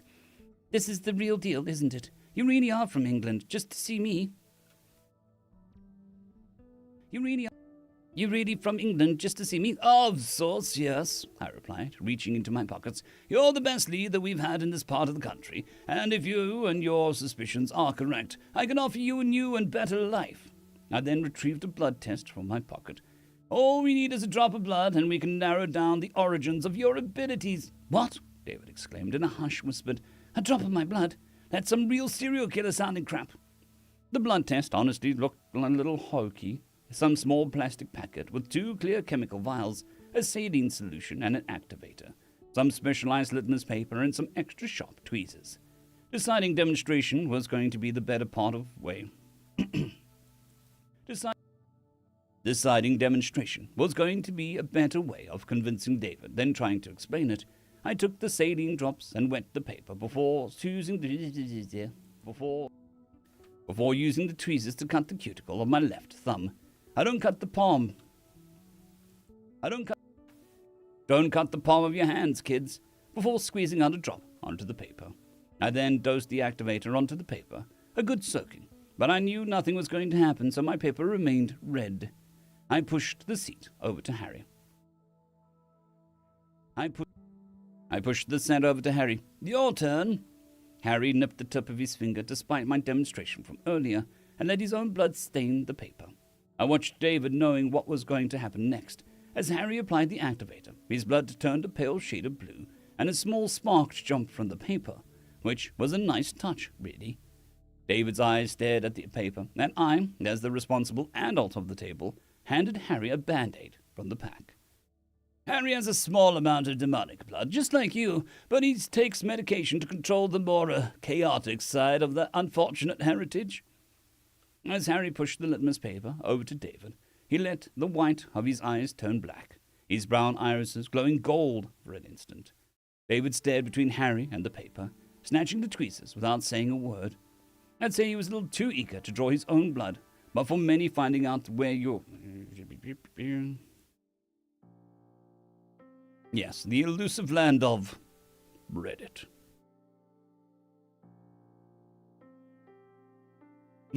Send shivers down my spine. Reddit. No. Own blood. The horror. The horror. Anyway. Blood. But for many, finding out that you were secretly a demon and not just crazy is the definition of escapist fantasy. And, if I'm going to be honest, I wanted to see how David's blood would react too. The young man went for a scab on the back of his hand and dabbed the paper onto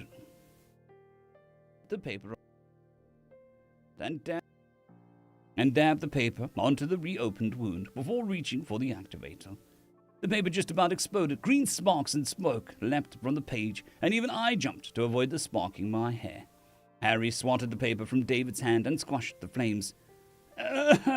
Well, I cleared my throat. That's the strongest reaction I've seen in a while. So, am I a demon? David asked, halfway between excited and terrified.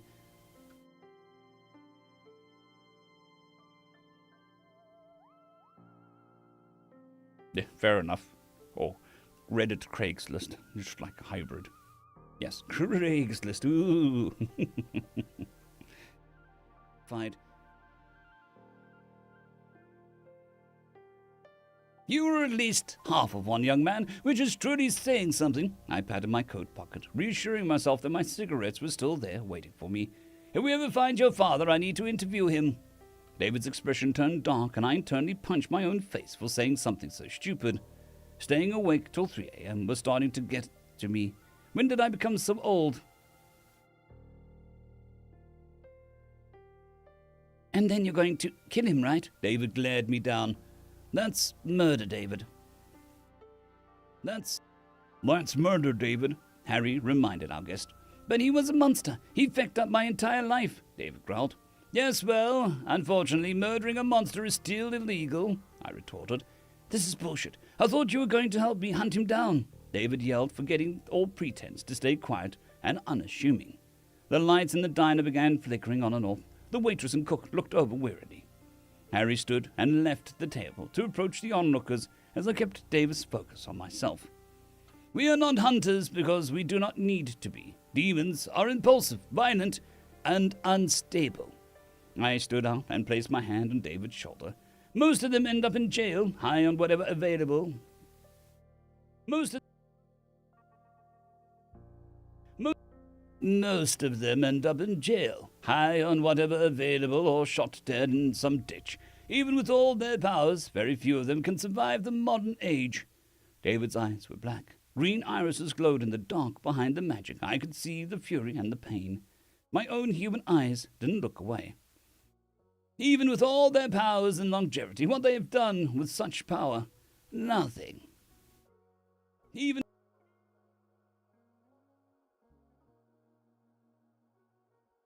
with all their powers and longevity, what have they done with such power? Nothing. David's fury halted, confused. I kept my voice low, calm, and importantly, kind. It was humans who built the pyramids, humans who eradicated smallpox, and who have walked on the moon.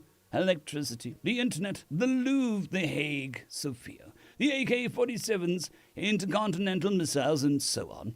So much more. All of it created without the terrifying powers of demons. I rested my second hand on his other shoulder, imparting the revelation my father passed on to me so many years ago. The demon side of you can do amazing things, David, but the human side of you can do anything. The light stopped flickering. David's outburst faded along with his black, demonic eyes. I released him from my grip and gave him a much-needed space.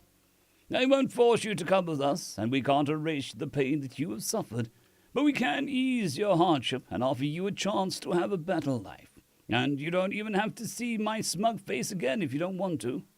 I offered, but the light jab at my expense wasn't enough to cut the tension. David looked at me, unsure whether they punched.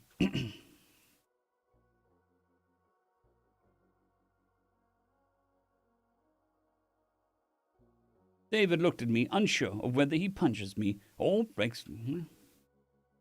David looked at me, unsure whether they punch me or break down crying. Possibly both. I would have blamed him.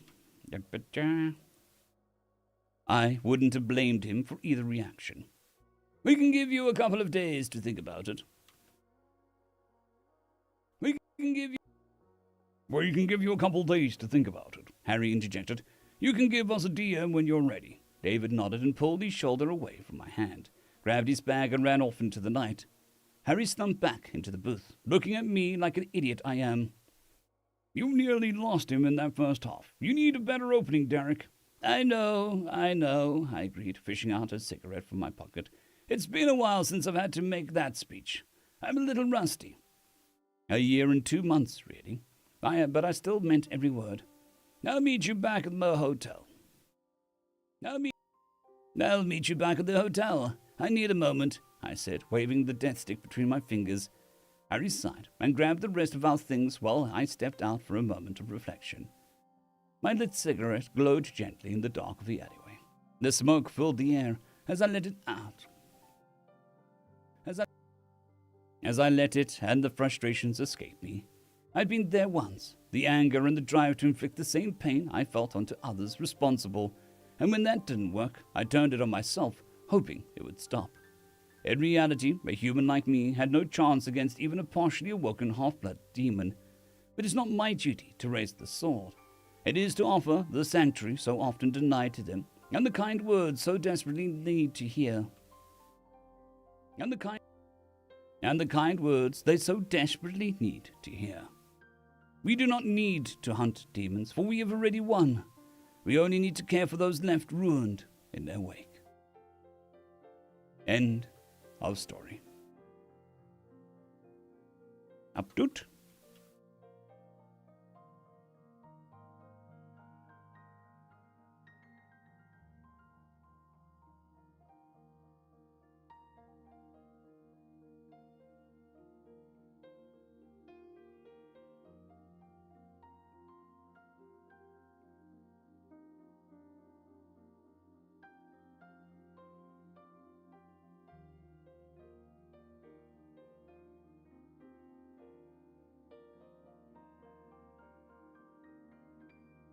I think Facebook Marketplace has mostly taken that niche away. Ooh, what is this? Chocolate? Well, I'll have to force myself.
Not really.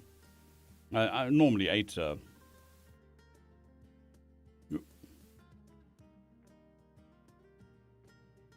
brand chocolates.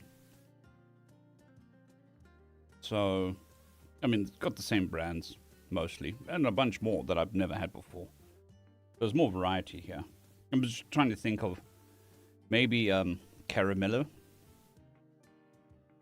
I haven't seen those here, but I'm pretty sure there's something similar, which is just a milk chocolate filled with caramel, liquid caramel, not solid caramel. But I haven't specifically looked for it, so I couldn't tell you.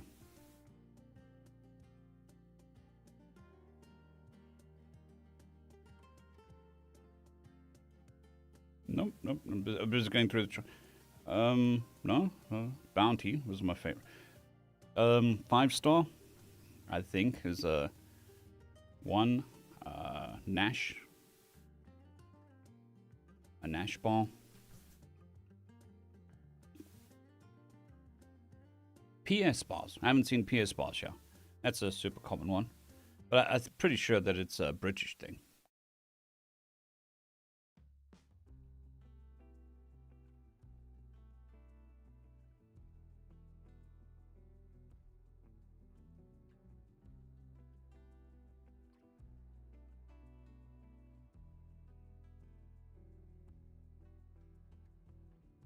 Morning, Joseph. Hope you're doing well.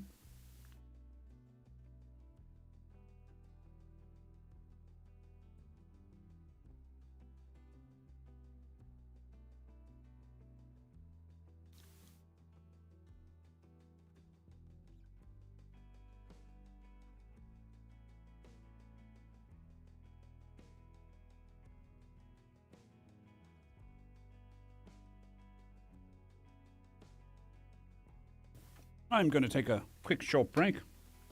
Feel free to talk amongst yourselves about the best chocolates you've ever eaten and would recommend somebody else eat. Anyways, be right back.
Alrighty, back.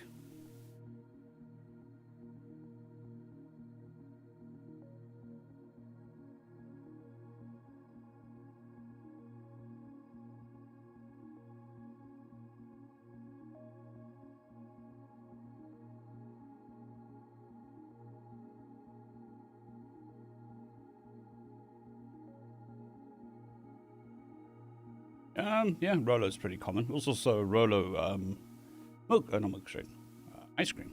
It's very nice.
That sounds good. I remember the Diddle Daddles, I think they were called.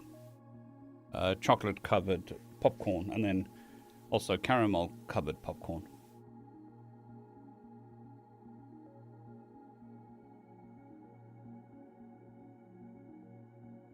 Alrighty, on to the next story.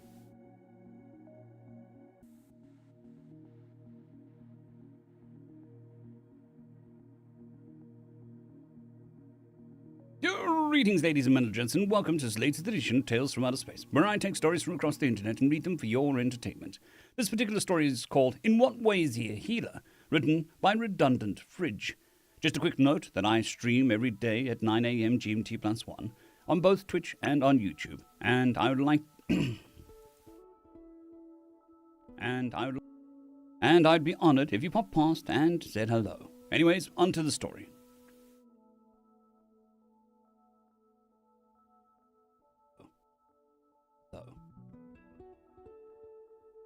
Hello. Anyways, on to the story. And on YouTube. And I'd be honored if you no.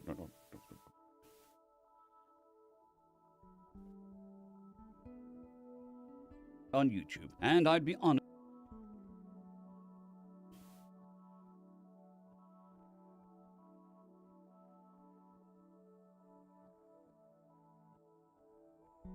We returned back to camp with half the men the raid started with. The other half were barely hanging on by a thread. All the support and auxiliary rushed to the aid of our comrades. The once quiet forward operating base was now ablaze with anxiety and fervor. I stood there in shock, seeing the broken bodies and minds of all the adventurers who joined on the expedition. I could hardly think. Snap, snap. Who the hell was left? Could anyone even slow the ancient dragon down? Barca? Letter? No. Not even they could have done it.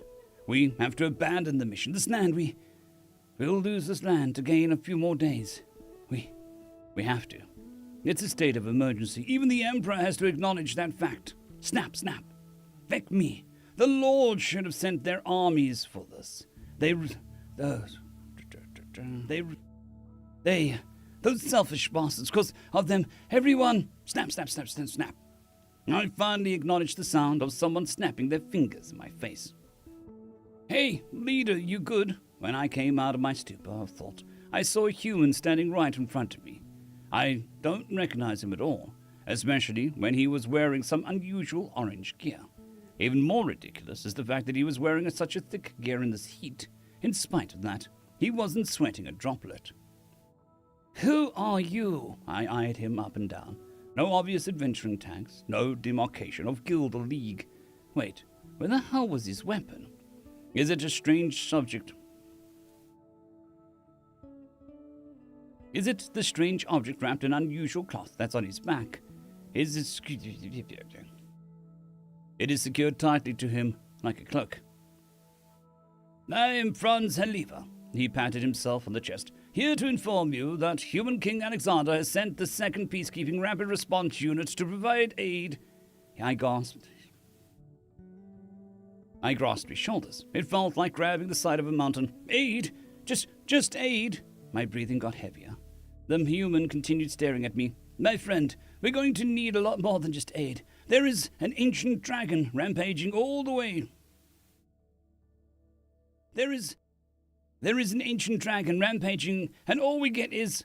Tisk. "You didn't let me finish. The 2nd unit is here for aid. Actually, annihilating the dragon is my job." Anyone who was eavesdropping completely stopped what they were doing and looked on in pure astonishment. For myself, such a thing was incomprehensible. 200 adventurers couldn't beat the damn thing. 100 are left alive. Now you're telling me one man is going to kill the dragon. This man. One man. I wanted to berate him, completely shut him down from even attempting, ultimately prevent him from throwing away his own life in vain. Yet I didn't. My mouth was open, but I couldn't scream. Why? This man, with no weapons in sight, his demeanor was not of a foolish, arrogant man. The air around him was otherworldly. The authority, he was absolute. In spite of his hopeful eyes, something more lived behind the veil. "Franz, I never heard your name before. Are you someone I'm supposed to know? Also, what class are you anyway?" The human pinched his chin and thought about it. "That is a loaded question. Personally, I am not a fan of other people actually knowing me. It is unnecessary. And I don't even know how many people actually recognize me if I bothered to check. However, the king himself was desperate, so I answered. And here I am." This man said that so casually, like he was going on a stroll through a picturesque garden, not a dragon hunt. "And your class?" The human thought about it again, then shook his head. "That one is complicated, arguably. I am a healer of sorts. Other people have said that I am the heal.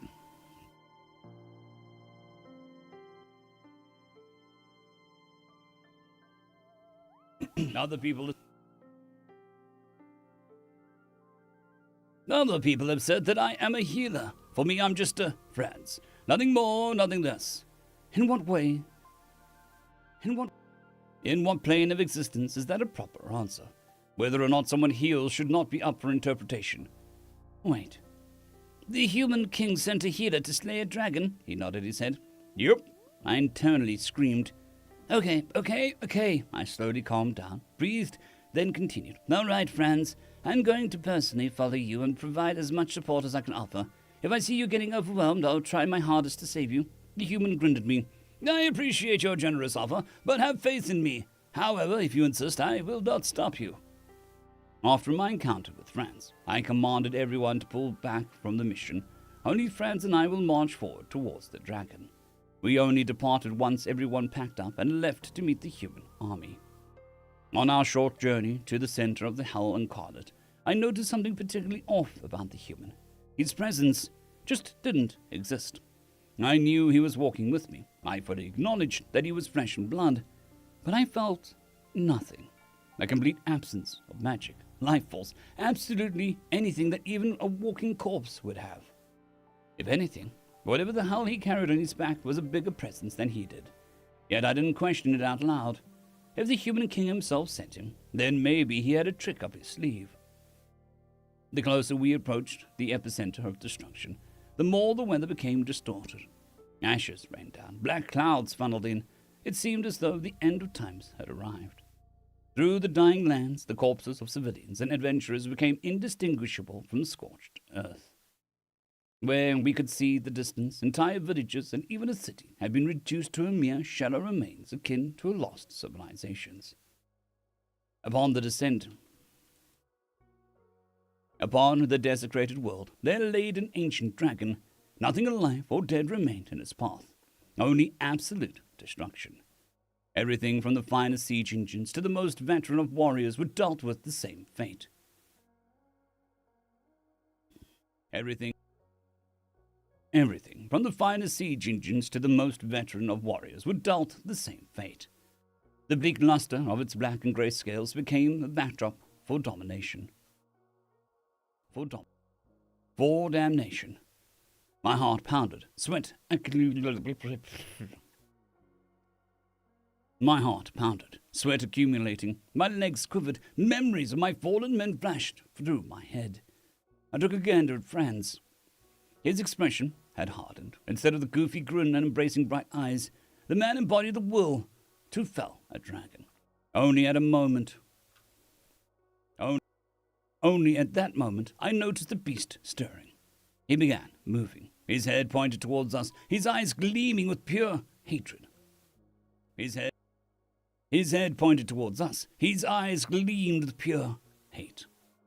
When I saw Franz open his mouth, I heard an unusual buzzing sound. The words that came out of his mouth, I didn't recognize anything. My vision began to warp. Head spun around. Something whispered to me. He removed the covering of his unknown object. Suddenly, it felt like all the knowledge of the universe washed over me. Everlasting peace, existential dread, unbridled sorrow, and abject obedience. 4 clashing emotions nearly destroyed me at the core of my being. I dropped to my knees, and I started praying.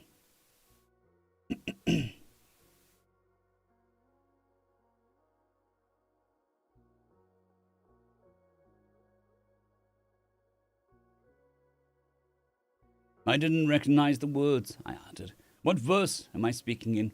I will pray. I only knew. I had a primal inclination to do what my mortal being could commit, will do, or die in defiance. There was no choice. At the same time, the dragon gave a roar of pure bestial abandonment. It bellowed a breath of fiery madness straight into the heavens above. His eyes widened even as he feared what he had just revealed. With a single flap of its wings, it took flight, and the sudden wind pressure blasted away the tsunami of dust and ash in all directions. It began to go the other direction. Within my own realm of suffering and bliss, in a moment of mortal recollection, my eyes acknowledged its surroundings. I attempted to comprehend what the human just revealed. In his hands was an abhorrent tool that should not exist, yet I inherently knew what it was. A primordial fragment given form in pulsating, breathing flesh and chattering bone. By its mere presence, I felt all the energy drained from the space around it. Within the span of a few seconds, I went from feeling agonizing heat to a hellish cold. Only by a flutter of the human's cloak did my clouded mind move away from the cursed weapon. Only by witnessing the inscriptions on both cloth was I allowed the authority to think. Only then did I stop praying. He held the weapon in an overhand position. Franz began to swiftly pursue the dragon, the speed of which was otherworldly. The storms of dirt and ash he kicked up matched the power of the thunderous wings of the dragon. I watched in amazement as I witnessed the human's hunt. As he ran, right before he ended up below where the dragon should be, his entire body twisted. All of his muscles and bones were rotated unnaturally past what a human could do before he launched the weapon perfectly skyward. A sonic boom was committed point blank on top of Franz, and a tidal wave of debris spread away from him.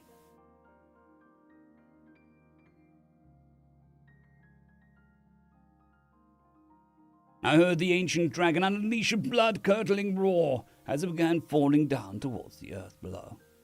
The dragon kept blowing out wave upon wave of fire. Where he got pierced, the forsaken weapon had crystallized the blood, and its flesh began to melt with the beast. No, it was devouring him. Only then did I notice that the dragon's fall began to slow down. Only because of the ashen air did I realize what was happening.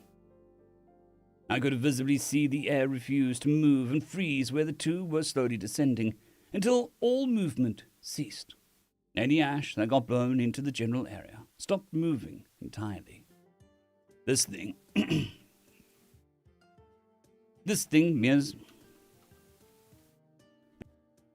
This thing's mere presence began to turn the weather of the land into its own territory. Everything began to freeze. The grounds began to develop frost. The clouds that signified the end became even more apparent. I took one glance at Franz. The human stared up at his tool, consuming the dragon. He demonstrated a truly neutral expression. No fear, no victory. I saw a truly empty vessel of a living being.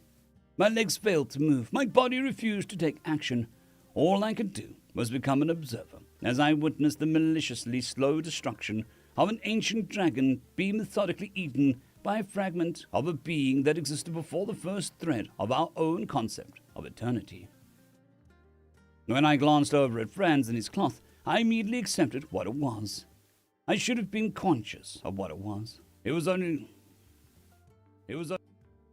the only thing my mind could conceive. Its coloration, the fabric, a material that originally existed only in fairy tales and myth, a color only seen in dreams, a threading born in the deepest sleep and forsaken memories. The cloth that only exists now because people believed it was real. The words, the enchantment placed upon the cloth, written in a scripture that continuously changed and morphed. The lettering itself bled from the fabric and lingered in the air. When Franz shook the cloth, my attention broke away. I had control over my own thoughts now. To preserve myself, I looked to the ground. I had to look at the broken earth, or else I'd become lost. The strange buzzing, a nauseous vibration. Franz was speaking in a tongue I had no right to meet with my ears. Slowly, a droning sound reverberated even the scorched earth I stood on. Vision blurred. My bones felt like they were decaying. I slowly drifted to my knees. Then my hands. Then my muscles stopped functioning, and I fully embraced the ashen dirt. There I lay, fully accepting the end, until the purest form of silence reached me. Light had shone upon me. Warmth returned to the land. All the nerves of my body had returned to normal. I began lifting myself off the ground when I heard a recognizable sound for once. Snap, snap. Hey, leader, you good? I stared up at the human, who grinned at me like it was just didn't occur. Who grinned at me like what just happened didn't occur. His accursed tool was wrapped around in an impossible fabric on his back. I should be afraid, or maybe confused. My mind should be in shambles, yet it wasn't. He presented a hand to me, and I accepted. Once I was on my own 2 feet, the sky was fully opened to me. Clear skies, no sign of dragon, even among the hellish landscape that spreads as far as the horizon. I felt like the land made peace with itself. Marveling at the calm damnation around me, I faced my back to Franz and took a few steps to opposite direction.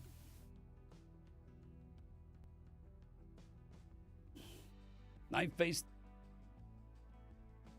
my back to Franz and took a few steps in the opposite direction.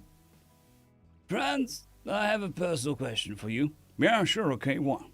Who are you? Franz Herlever. I lowered my head down and snickered. I understand, Franz. As a representative of the Adventurers Guild, I would like to thank you for saving us, all of us. No amount of reward or appreciation would ever match your contributions to this raid. No problem. Take your care.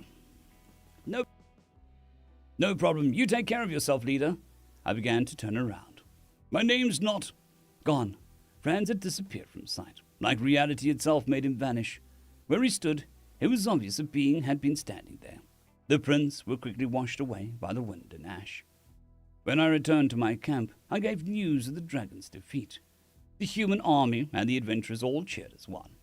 When I told the commanding officer that Franz had killed the dragon, he looked at me with bewilderment. He didn't know who Franz was. The longer my memory of this day existed, the more it faded. Even when I attempted to record what had happened, the ink would rise from the paper and end up on the desk. Or maybe the verse I wrote got transformed into an incomprehensible scripture. Once, I had sworn that it was illegible writing, and when someone else read it, the parchment was blank. With the days that go by, I eventually made an audience with the human king Alexander. For accomplishments and my duties in my line of work, he was personally offering the awards. My first question to him was, "My liege, do you know of a man named Franz Haliva?" The old man looked at me funny before giving a cheerful laughter. "Oh, yes, of course I do. Got interested in human fairy tales, I see." I almost broke my composure, but remained in place. A fairy tale?" The king nodded. Yes. Franz Haliva, the Life Mender, popular amongst the kids, and even some literature circles here and there. Been a classic for centuries, if you can read. My apologies, sire, but do you know any man actually named Franz Haliva? The king rubbed his magnificent beard. Maybe, I'm uncertain. Haliva is a rare last name, and chances are those people might name their child after a classical character. Haliva is a rare last name, and chances are those people might name their child after the classical character. Would certainly not be the first time I have seen someone with a name based off of one of those.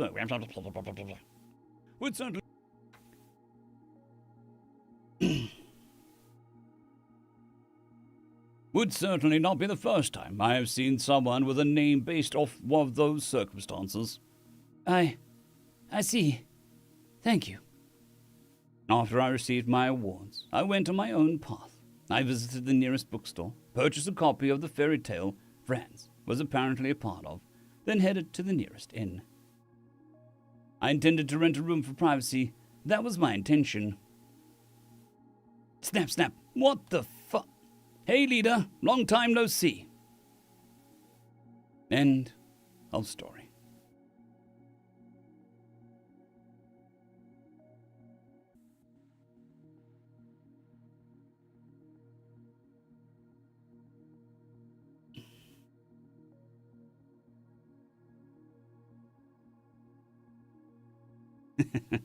I do remember that one, Charles. It was funny.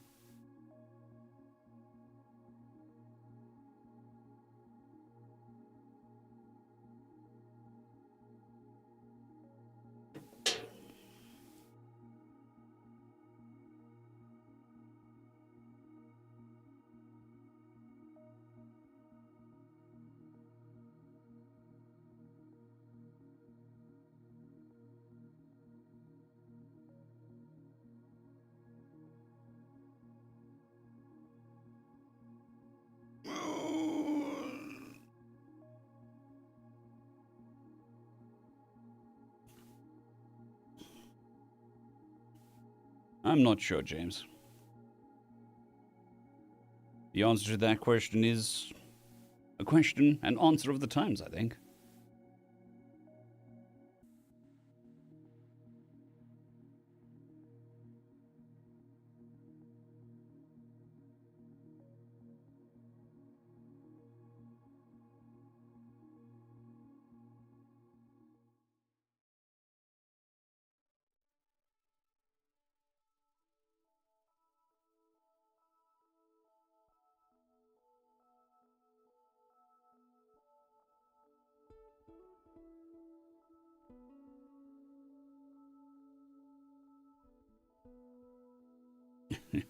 Well, that would make sense. Human fairy tale just messing with people. Sounds about right.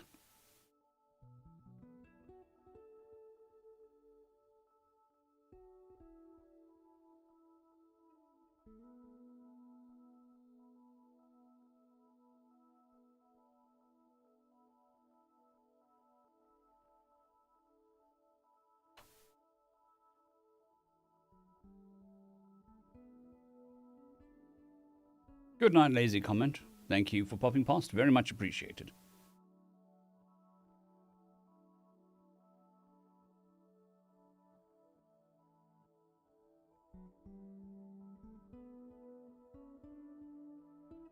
Oh, those are a very nice archetype of story, Charles. Which I think is a solid part of the HFY genre.